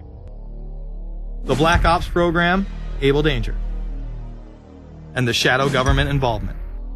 This morning we learned that the Vice President wasn't the only one sent to an undisclosed location on September 11th, that an entire backup government was and is still there and may be there for as long as anyone now at least can imagine. As well as much, much more. The government has lied about 9/11 repeatedly and used it to dominate the Middle East, while creating an evolving police state here, encroaching on civil liberties at home. And of course, building a new world order. There is a chance for the President of the United States to use this disaster to carry out what his father, a phrase his father used, I think, only once, and hasn't been used since, and that is a new world order. We know now that September 11th of 2001 was the beginning of what we might call a new world order. The new world order that this president's father talked about with such great enthusiasm seems to be high on the agenda of this administration. Under the second Bush administration, massive amounts of civil liberties were openly and brazenly taken away following 9/11. The passage of the Patriot Acts, the Military Commissions Act, and other horrifying anti-constitutional legislation was enabled by the incredible amount of fear generated by the media, all in the name of keeping us safe here at home. The war itself would create huge profits for the military-industrial complex, and the globalists would seize even more power and control over Middle Eastern resources in what they planned to become a Eurasian Union under their control. Although the establishment claimed to be fighting for our freedom abroad, they were destroying our sovereignty by stealth. Expanding on NAFTA, they were able to consolidate power on the domestic front by deindustrializing the United States through CAFTA, the Central American Free Trade Agreement, as well as the SPP, the Securities and Prosperity Partnership. Opponents, however, say the initiative is nothing less than a plan to create a North American Union that would eliminate sovereignty for all three nations. Building on the North American Free Trade Agreement, the NAFTA section of the Commerce Department is busy drafting laws and regulations for a North American Union, a union of Canada, America, and Mexico. The President has attended secret meetings and signed at least 2 agreements under the Security and Prosperity Partnership Program. The stated goal established by Presidents Bush, Fox, and Prime Minister Paul Martin is integration by 2010. It's a plan from the business elites, the political elites, that will cost more American jobs, cost American sovereignty, but it would fulfill the President's father's vision. Now, former United States Trade Ambassador Robert Zoellick is talking about it again with renewed vigor. This time, a new world order with business at the helm of trade and economic policy. It's an agenda that goes hand in hand with the United States, Mexico, and Canada, working quietly and behind the scenes to promote a common market with common deregulation for the benefit of multinational corporations. It's remarkable to me, the arrogance, the idea of just simply throwing away the nation's sovereignty, but they're trying to do so in so many ways. People better understand that they mean exactly what they're saying. It's a new world order they're trying to create. Dobbs, the only mainstream anchor to expose the new world order, resigned shortly after bullets were fired into his home. The elite do not plan on waiting around for these unions to be formed before implementing the next step in global government. Through the vast global economic crisis of the last few years, they have been able to devalue the dollar and undermine it as the world's reserve currency. They have allowed the Federal Reserve and IMF to consolidate power by taking control of the Securities and Exchange Commission, as well as issuing a global currency instead of the dollar, disguised as a special drawing rights unit. This aspect of the New World Order was announced at the G20 in April of 2009. There is a big thing that's going to happen in London at this G20, and then they're hiding it, they're camouflaging it, they're not talking about it. Coordination of international regulation. What they are going to do is to put our Fed and our SEC under the control, in effect, of the IMF. The New World Order, that's what they're planning in there, is to undermine the U.S. currency, and it's just really sad. What it really is putting the American economy under international regulation. Yeah. And those people who have been yelling, oh, the UN's going to take over global conspiracy government. Theorists. They've been crazy, but now they're right. There's 20 or whatever people in the G20, say there's 20 ministers, thousands of us, and we can't get our voices heard. When Geithner said he would be open to the idea of a global currency last week, yeah. Those conspiracy people had said and suggested that for years. Right. You're not wrong. Cash is becoming weeded out. Cash will most likely be eliminated or extremely difficult to use in many situations, so that you'll have to use the global currency or the electronic currency. Even though a physical global currency is yet to exist, groups such as BRIC are openly promoting a new reserve currency, which is a conglomerate of Brazil, Russia, Indonesia, and China. Get everyone in the whole world using one currency, which some people think that's a good idea. Russian President Dmitry Medvedev recently showed off a sample coin of the new world currency at the G8 in July of 2009. We have also agreed today additional resources of $1 trillion that are available to the world economy through the International Monetary Fund and other institutions. This includes 250 billion from special drawing rights, the reserve currency of the IMF, drawing rights that will be issued to countries who are part of the International Monetary Fund. I think a new world order is emerging, and with it the foundations of a new and progressive era of international cooperation. The head of the European Union is also calling for global government. 2009 is also the first year of global governance, with the establishment of the G20 in the middle of the financial crisis. Gordon Brown has called for a world constitution. We now need nothing short of a world constitution for the global financial system. Both Gordon Brown and Barack Obama had been groomed to be the next Anglo-American spokesman for this new world order after Bush and Blair stepped down.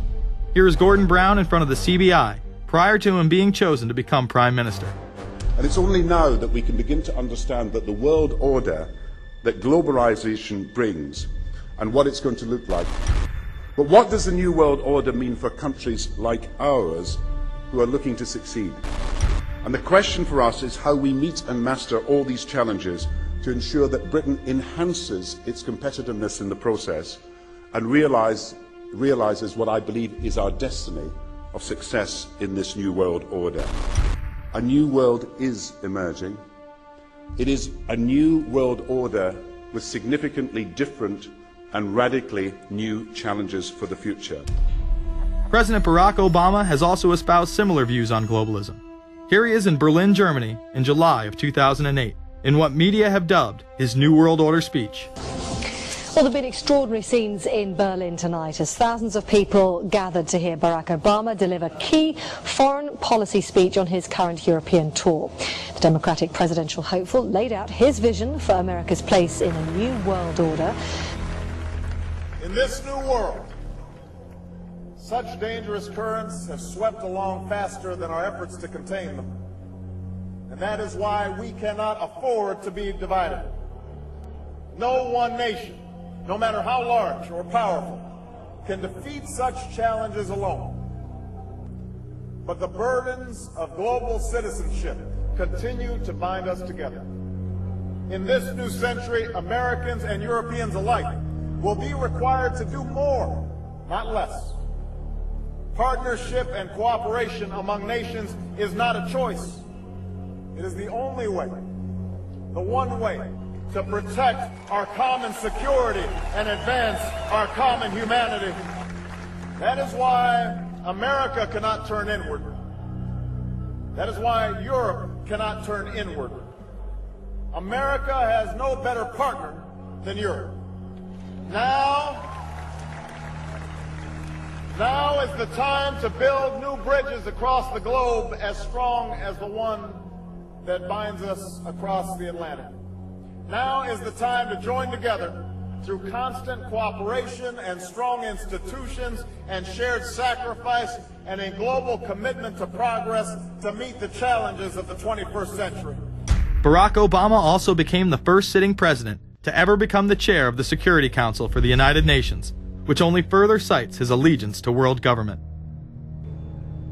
In an era when our destiny is shared, power is no longer a zero-sum game. No one nation can or should try to dominate another nation. No world order that elevates one nation or group of people over another will succeed. No balance of power among nations will hold. The traditional divisions between nations of the South and the North make no sense in an interconnected world. I think its task will be to develop an overall strategy for America in this period when really a new world order can be created. It's a great opportunity. The globalists, who know that Obama is going to promote their plan, want to make him such a superhero that nobody will question what he's doing. He is very much a product of the system that he is now technically in charge of. Obama alone, or the Democrat Party alone, is not responsible for his massive rock star status. It's been done by the media. This establishes that Obama is an unapologetic globalist who holds no one nation above another, despite its policies. Perhaps we should move towards a society more like China if that's the case. After all, on the 60th anniversary of the communist Mao regime takeover, the Empire State Building, once a proud symbol of the United States, was lit in the colors of the Communist Party halfway across the world. In fact, following the United Nations Copenhagen Conference in December of 2009, the Washington Post ran the headline, "Copenhagen Climate Deal Shows New World Order May Be Led by U.S., China." The Copenhagen Conference was disguised as a summit that would save the planet from man-made global warming by cutting carbon emissions. When taking a look at the almost 200-page document that was being proposed, it becomes evident that this was yet another attempt to establish global government and set up a global tax. In Section 38, it states, "The scheme for the new institutional arrangement under the Convention will be based on three basic pillars: government, facilitative mechanism, and financial mechanism." In Section 47, subsection F, it discusses cap-and-trade schemes and carbon taxes and the use of new and existing flexible carbon market mechanisms. These cap-and-trade schemes were just that, a scheme to further transfer the wealth from the poor to the ultra-rich. One of the ways it will drive the change is through global governance and global agreements. The fact that our president even attended should be considered treason. Just weeks before the conference, ClimateGate hit the media. Secret emails confirm that many of the United Nations lead scientists had engaged in fraud in order to promote the idea that man-made global warming was occurring and that carbon dioxide was a toxic gas. In reality, they admitted the Earth had been cooling for the last decade and that they had destroyed the source data in order to ensure the scientific community would be unable to review their findings. Bill Jones was forced to resign from his position at East Anglia University, and Penn State has launched an investigation into Michael Mann. Because of the scandal, many countries refused to sign the agreement, and instead only 25 heads of state, including rock star President and Savior Barack Obama, signed a much shorter and broader accord. The document states that a high-level panel will be created, and that parties will be subject to domestic auditing, supervision, and assessment. The climate conference in Copenhagen is another step towards the global management of our planet. The idea that carbon dioxide, the life force for plants here on Earth, is a toxic gas and should be taxed is laughable. There have been numerous periods of time in which the Earth has had vastly more carbon in the atmosphere than present day. In areas where there have been volcanic eruptions which emit large amounts of CO2, plants have benefited, and there is no negative impact on the surrounding environment, as well as indigenous people from the excess carbon dioxide. The globalists promote this theory to keep mankind in fear, not only for the establishment of a global government and a global carbon tax, but the literal control of the entire planet. An even darker side to the scam of man-made global warming exists. In reality, it's about population control. Ted Turner reveals himself here in this interview with Charlie Rose. We've got to stabilize the population. When I was born, there were so what's wrong with the population? I mean, with too many people. That's why we have global warming. We have global warming because too many people are using too much stuff. We've got to stabilize population On a voluntary basis, everybody in the world's got to pledge to themselves that 1 or 2 children is it. Not doing it will be catastrophic. We'll have 8 degrees, we'll be 8 degrees hotter in 30 or 40 years, and basically none of the crops will grow. Most of the people will have died, and the rest of us will be cannibals. Civilization will have broken down. What the few people who are left will be living in a failed state like Somalia or Sudan, and living conditions will be intolerable. The droughts will be so bad there'll be no more corn growing. Not doing it is suicide. Unbelievably, when Turner met with other globalists, David Rockefeller, Warren Buffett, Bill Gates, Michael Bloomberg, and even Oprah Winfrey to discuss population control, they were portrayed as superheroes. Behind closed doors on this New York campus, a secret gathering of some of the world's most powerful people. Gates, Buffett, Bloomberg, Winfrey. It was like the Super Friends. In the great hall of the Justice League, there are assembled the world's 4 greatest heroes. Together with others at the meeting, including George Soros, Ted Turner, David Rockefeller, they're worth more than $125 billion. The new Superman and Wonder Woman, the super rich friends, not fighting bad guys, but fighting for good nonetheless.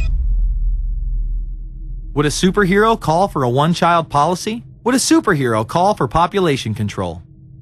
In a recent interview, he claims that 2 billion people would be ideal. That means 4 billion plus must die to accommodate a man who owns more acreage than anyone else on the planet.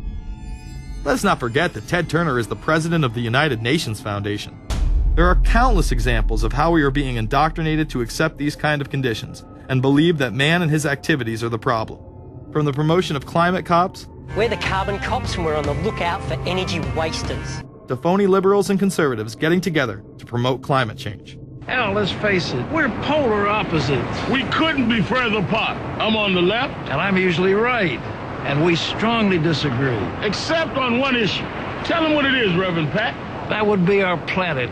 Taking care of it is extremely important. We all need to work together, liberals and conservatives. So get involved. It's the right thing to do. Now there you go again. The New World Order will stop at nothing to achieve planetary dominance. Whether it be assassination, wars based on lies, and even a phony environmental movement. So it should come as no surprise that they have been tracking, tracing, and databasing our lives for years. Many people are aware that the Bush administration engaged in warrantless wiretaps on American citizens. What they don't understand is that it has come out in court that all the major telecommunications companies have been secretly storing every piece of data received from our phones and our computers and handing them over to the National Security Agency. You heard about the government secretly listening in on phone conversations without a warrant. But there is evidence that your email is also being tapped. The government has been intercepting most emails as part of its terrorist surveillance program. That program has been criticized as illegal because it's missing an important ingredient: search warrants. Several years ago, Klein says he came to suspect that AT&T had installed secret computer gear designed to spy on internet traffic at the request of the National Security Agency. This is just a small part of the picture, as AT&T was not the only company involved and emails were not the only issue. The NSA was installing Norris Insight systems, which are capable of monitoring billions of bits of internet traffic per second. It was also able to monitor any calls traffic through its system, all websites visited, all instant messaging, and separate types of transaction records. The secret room at AT&T contains gear which enables the government to look at every individual message on the internet and analyze exactly what people are doing. Here's another document. It mentions a company called Norris. Norris makes computer software that can swallow and analyze 10 gigabytes of information every second. That means it could go through all the information in all the books in the Library of Congress in a little over 15 minutes. The documents Klein and others were able to produce were then censored by the NSA. Bankston isn't allowed to talk about the documents in detail. The government has since had them sealed, but he says what is in there boggles the mind. We are talking about a substantial portion of all the communications traffic in the United States. The policies have been shielded by the Obama administration and continue to this day. Attorney General Holder has publicly stated lawsuits be thrown out of court, And after several attempts, Klein and other cases were thrown out as well, once again citing the national security of what used to be a constitutional republic, not a massive corrupt slave state. Living in the New World Order, when it's close to completion, for the average citizen, for people like you and me, is going to be essentially slavery. We're never going to be able to get ahead. We're never going to be able to amass enough wealth, essentially to retire or to do what we want to do in life. We're going to constantly be working for the man. They're creating essentially a two-class system. So it's going to be an inner ruling elite and then everyone else. And I got news for you. You're everyone else. The New World Order that is currently being built revolves around creating a global technopoly ruled by the elite, in which they dominate and control a severely reduced populace, which they treat as their pets. In the New World Order, the people are the enemy. Internal documents released in March of 2009 reveal that the Department of Homeland Security is targeting citizens who discussed the New World Order, people with a Christian identity, or sovereign citizens who argue that the government has gotten away from the intent of the Constitution and are strong states' rights advocates. People who are anti-immigration, stating, extremists will argue that immigrants are taking the jobs of U.S. citizens during times of high unemployment and without paying taxes. People who oppose the Federal Reserve banking system. People who display constitutional party or libertarian material. People who support Ron Paul. And those who have bumper stickers containing anti-government rhetoric. This document is one of literally thousands that make everyone a possible terrorist. This establishes a pattern of demonizing ordinary citizens while giving draconian powers to the state. You are considered guilty until proven innocent. As technology is developed, separate parts of their command and control system are beta tested around the world. Here at home, Boy Scouts are being trained to take on returning veterans and disarm domestic extremists, while national programs such as City Year are training young people to serve the government. I am change. I am fierce. In the United Kingdom, it has been established there are over 4 million CCTV cameras. That is around 1 camera for every 14 citizens. Their purpose is not to solve crime, as it takes 1,000 CCTV cameras to solve just one crime. It is to create a tattletale society in which everyone is under constant surveillance by the state and those around them. The company Internet Eyes is now paying people to log onto the internet and watch CCTV cameras in real time as they turn in criminals for cash. Families deemed by the state to be unfit in England have now been put under 24-hour CCTV supervision in their homes. This program has plans for 20,000 families in England, which is to double in the next 2 years. Your every move in both your home and the outside world is under constant surveillance by a criminal elite who operate above the law. As we are constantly under the microscope, their activities remain in the shadows. Obama extended diplomatic immunity to Interpol with Executive Order 12,425, further empowering criminal behavior within our own government. In the Middle East, endless wars will continue. Under the Obama administration, we have sent tens of thousands of more troops into Afghanistan, all while the same network exposed in the Iran-Contra affair discussed earlier controls the opium trade. It was revealed in October of 2009 that the CIA had been funding puppet Afghani leader Hamid Karzai's warlord brother for the last 8 years. He is the lead opium dealer in the region. It seems the same cartel that was dealing drugs in the 80s and 90s never stopped. After all, how else could the government fund black operation programs across the board? The Karzai regime has whole sections of it which are drug-supported, and we can't touch it. We turned Afghanistan into the major supplier of heroin for the world. It happened under CIA supervision. This continues while many of the Taliban are literally on U.S. payrolls. Is there a possibility that we have Taliban employees? The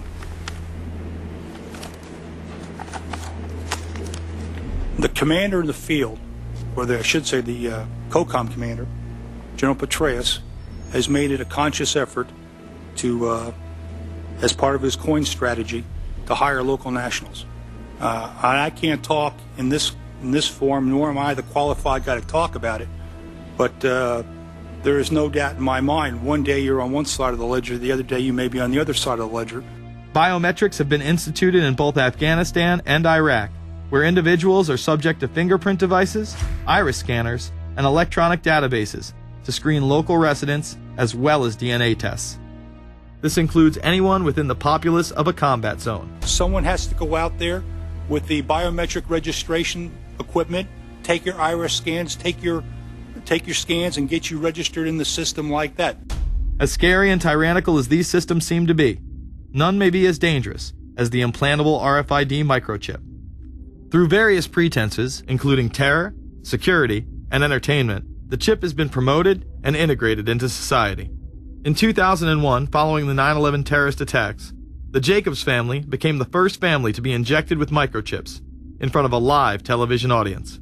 We have a Florida family who are really pioneers in a brave new world. They have volunteered to be the first ever to have microchip identification devices implanted into their body. After 9/11, I was really concerned with the security of my family. In 2004, the FDA approved the use of RFID technology to be implanted into human beings. However, studies dating back to the 1990s show the implantable microchip has been linked to cancer in animals. But this has not slowed the agenda of control. In Barcelona, trendies get chips in order to receive VIP status at the exclusive Baja nightclub. A simple swipe of the arm gets them in without a line, and it pays for their drinks too. The Mexican government also chipped employees for security measures in 2004. We were interested today to hear that more than 100 law enforcement officials in Mexico are having microchips implanted in their arms. The chips allow a person to be scanned, sort of like a cereal box at the supermarket checkout. Mexico's Attorney General and 160 of his deputies have had microchips implanted in their arms. It is to provide access, said the Attorney General, to the right people in exclusive areas. Today, aside from being promoted as a device that can save your life by storing all of your medical information in it, it is being promoted as the next generation tool for video gaming. Sega developer Yu Suzuki plans on developing gaming technology using implantable RFIDs. He states, people that have some sort of chips in their bodies, to be able to keep track of vital signs, so it doesn't have to be a scary thing. But you could put a sensor here, you know, a bit like the Matrix, as he points to his arm. It's not really something only in the future. Some people already have them, chips in their bodies. Suzuki is correct. It has never been easier to order a microchip online and implant it under your skin. Microchips implanted in your hand, arm, or shoulder is just the beginning. Some have already taken implantable brain chips that may enable the blind to see again, the deaf to hear, and much, much more, including the ability to download information directly into the brain and instantly communicate with anyone in the world, creating a worldwide mind. It's very interesting that the way that the New World Order is going is moving towards a system that is identical to that, whether it's going to be an implantable microchip, an RFID, a thumb scan, whether it's going to be some sort of a tattoo. Imagine a planet where every human being is required to be chipped at birth. This would be the final tool implemented in a command and control world government system in which the elite rule the masses with total control of their lives. This is, of course, a terrible predicament for those of us who are convinced that this system is slowly but surely destroying this country and has to be changed. But we can't count on the elected presidents to do it, and we can't count on the elected Congress to do it. We somehow have to mobilize the technological resources of the internet to create some kind of new political force in this country. So is there anything else about the ruling class we should know? Politicians, business leaders, and media figures are often portrayed as pillars of morality while they describe themselves as Christian conservatives. Nothing could be further from the truth. In reality, many of the elite are groomed at a young age to take part in occult rituals. Those who attend Yale are indoctrinated into the Order of Skull and Bones, an elite secret society cloaked as a fraternal order. Yale University is 300 years old this year, and were you to visit its campus, you would see that it still has exotic clubhouses, which look like tombs where Yale's legendary secret societies meet. Their prestige and importance have largely evaporated, but the rituals are still a secret. And so when we heard that some enterprising characters had managed to spy on the famous Skull and Bones Society, we couldn't resist. Skull and Bones, people say it's a fraternity at Yale University, but it's really a postgraduate organization. So it was founded in 1832, and it's not like a normal fraternity. People don't pledge. These people choose who they want to come. So they do the recruiting. They recruit 15 people every year people who they see are going to be powerful people in the future. So they're recruited when they're a junior in college. A lot of these people come from really wealthy and influential families because they know that this person has the resources to then elevate them to a position of power that can benefit the club. The video shows the neophytes, or initiates, kissing a skull, then performing a mock human sacrifice. Horrific screams caught on tape include chants of, "The devil equals death, death equals the devil." True. Famous alums include Senators John Kerry and John Chafee, to name two, cabinet secretaries such as Averell Harriman, and 3 presidents, William Taft, George Bush, and George W. Bush, who's been reluctant to talk about Skull and Bones. Does it still exist? The thing is so secret, I'm not even sure it still exists. Former Skull and Bones members and current members have been presidents, heads of the CIA, senators, heads of business. I mean, huge, huge corporations. These people have the network that brings them to such a position of power that most people could only dream of. Bush would run against his fellow bonesman and distant cousin John Kerry in 2004. You both were members of Skull and Bones, a secret society at Yale. What does that tell us? Not much, because it's a secret. Is there a secret handshake? Is there a secret code? I wish there were something secret I could manifest. 322, a secret number? There are all kinds of secrets, Tim. You were both in Skull and Bones, the secret society. It's so secret we can't talk about it. What does that mean for America? The conspiracy theorists are going to go wild. I'm sure they are. I don't know. I haven't seen the web. Number 322? This is an elaborate, occult, ritualistic entry into this group that they are now a member of for life. This culture of death and the occult continues long after college. Later on in life, these pagan rituals carry on in the redwoods of Sonoma, California. And what is the Bohemian Grove? Well, it's a kind of summer camp for the powerful, an all-male gathering in great secrecy. This group was formed in the late 1800s by artists, industrialists, and politicians. Bohemian attendees worship the owl as their deity. The Aztecs, Mayans, and other natives of Mesoamerica consider the owl a symbol of destruction and death. This is why the opening ritual for the club is the cremation of care. During the ritual, the effigy of a baby is rowed across the water by the Grim Reaper and given to a high priest, who then tosses it on a fiery sacrificial altar of a 40-foot owl god. It is an earth-based ritual in which care is burned away. The conscience is symbolically cast aside so that they may ignore the pain they have inflicted on others for the advancement of their own agendas. With this ceremony called the cremation of care, that begins the 2-week encampment where the body of dull care, symbolizing woes and concerns, is burned on an altar in front of a big owl statue. When that ceremony ends, they all start to cheer and yell. You have to ask yourself why it is that somebody would want to do that, let alone these elite people. And if you look at the elite throughout history, many of the people that achieve pinnacles of power are into the occult. They seek a supernatural way to gain power. Why are Christian conservatives such as the Bushes and Newt Gingrich attending the Grove? And I recognize I'm not going to be invited to Renaissance Weekend or that Bohemian deal where Newt, Rush, and Dick all sit in a teepee naked beating on tom-toms. Why does the media barely mention the Grove? Because many of them are in attendance. Late political cartoonist Phil Frank of the San Francisco Chronicle draws a reporter thinking about his loyalties to Bohemian Grove as he takes notes for a story. Stories about what happens in these redwoods are hard to come by. A campground statue reminds Bohemians to keep their mouths shut about the Grove. Many world events have been shaped at the Grove, including the creation of the atomic bomb. Discussions at the Grove in the 1930s helped lead to the development of nuclear power and the atomic bomb. Every Republican president since Calvin Coolidge has been a member, as well as many Democrats, including Jimmy Carter. If you look at the membership lists of the Bohemian Grove and the Council on Foreign Relations, the Bilderberg Group, a lot of the key level people are overlapping and are involved in numerous groups. In addition to pagan rituals that take place there, this all-male club also deals with darker themes through the plays Montezuma, which feature Aztec human sacrifice, and Faust, which feature Mephisto. Some of these plays are disturbingly flamboyant. Many of the elitists have a penchant for cross-dressing and singing show tunes. Perhaps that is why much of the all-male staff also happen to be homosexuals.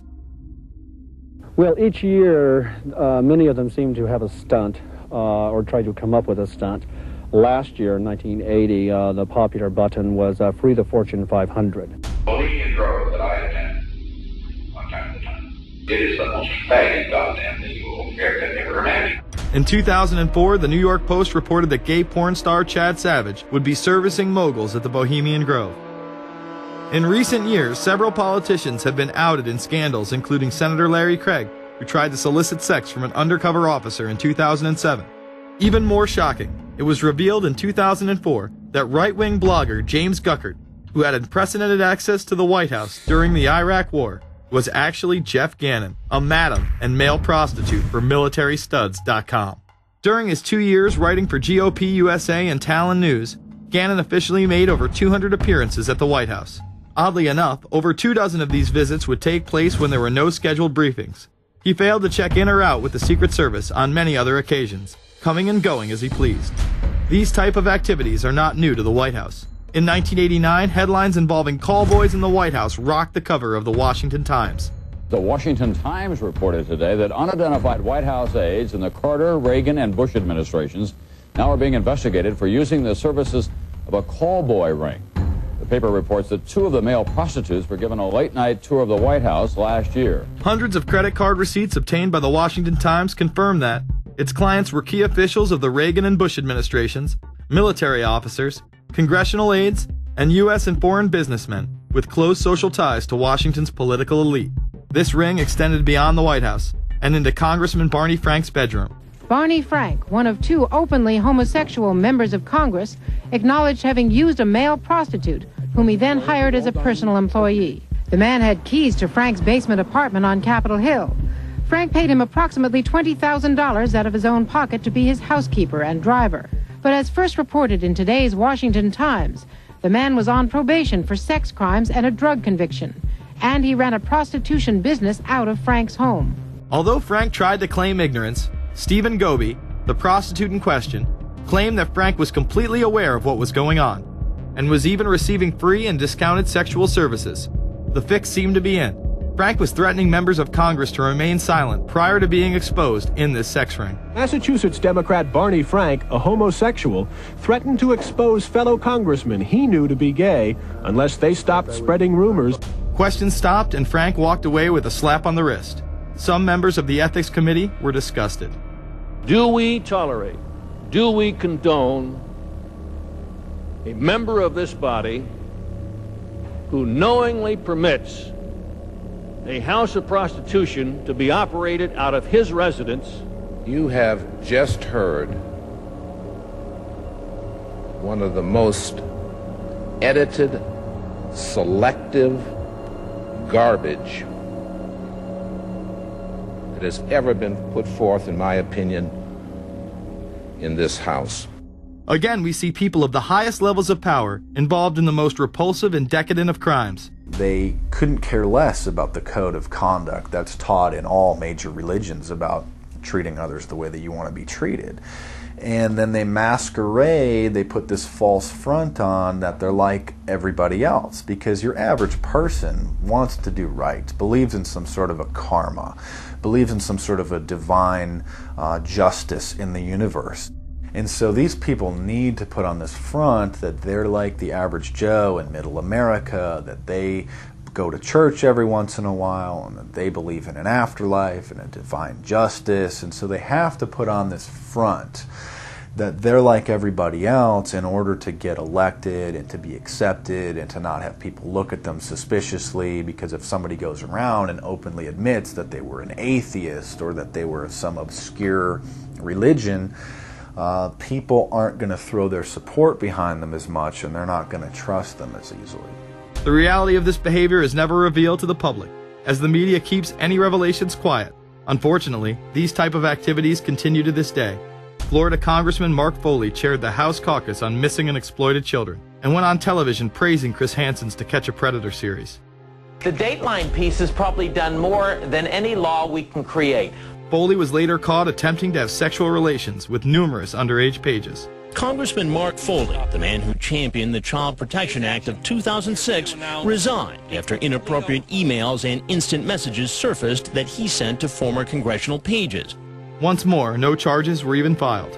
Foley himself has checked into rehab. No one has been charged with any crime. The predator class acts like Roman emperors, indulging in excess that includes sex with young boys while portraying themselves as men of the Lord. The insanity is that we have allowed an interwoven elite criminal class to rule over us while posing as the saviors of the planet. We have learned they will stop at nothing to achieve their goals and are not held accountable for their crimes. They prey on the system rather than protect it. This is not a new world order of peace and prosperity. It is not a world government to save the earth.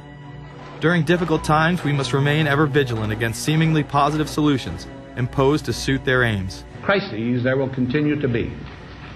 In meeting them, whether foreign or domestic, great or small, there is a recurring temptation to feel that some spectacular and costly action could become the miraculous solution to all current difficulties.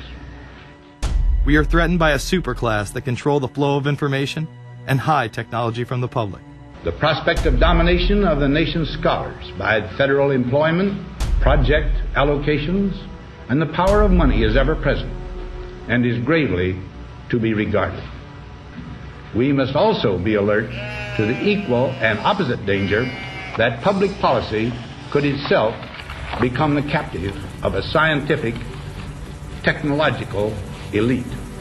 It is time to put down the remote control, to turn off your Xbox, and start paying attention. It is time to step away from everyday luxuries and pop culture and take action against a monolithic, concentrated evil in order to save what's left of humanity. We must now trade in our apathy for action in order to defeat this invisible empire.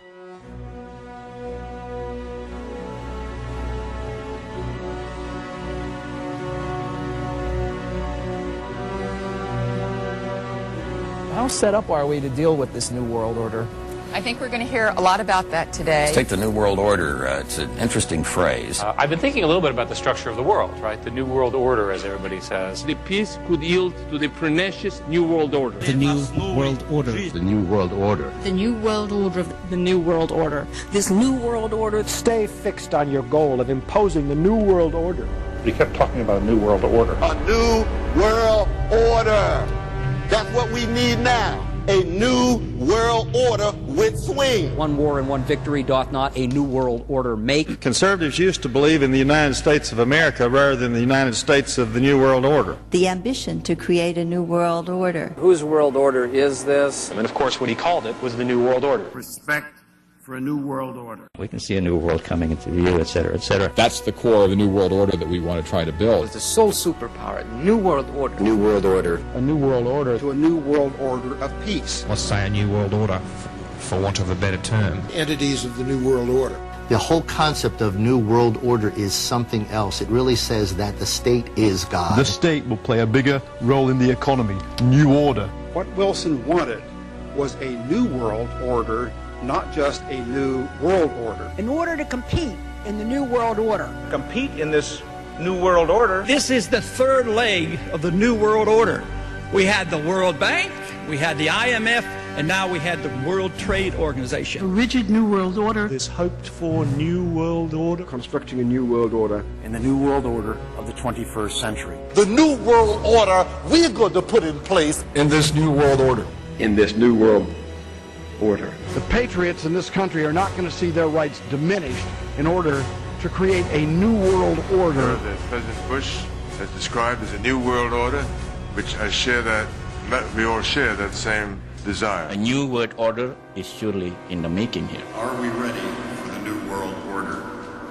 It's a timely and often controversial question. You don't hear a politician speak the way you do in America. It's about the future of Europe and a new world order. Mr. President, thank you so much, and I hope to have you again, and I hope to see you again.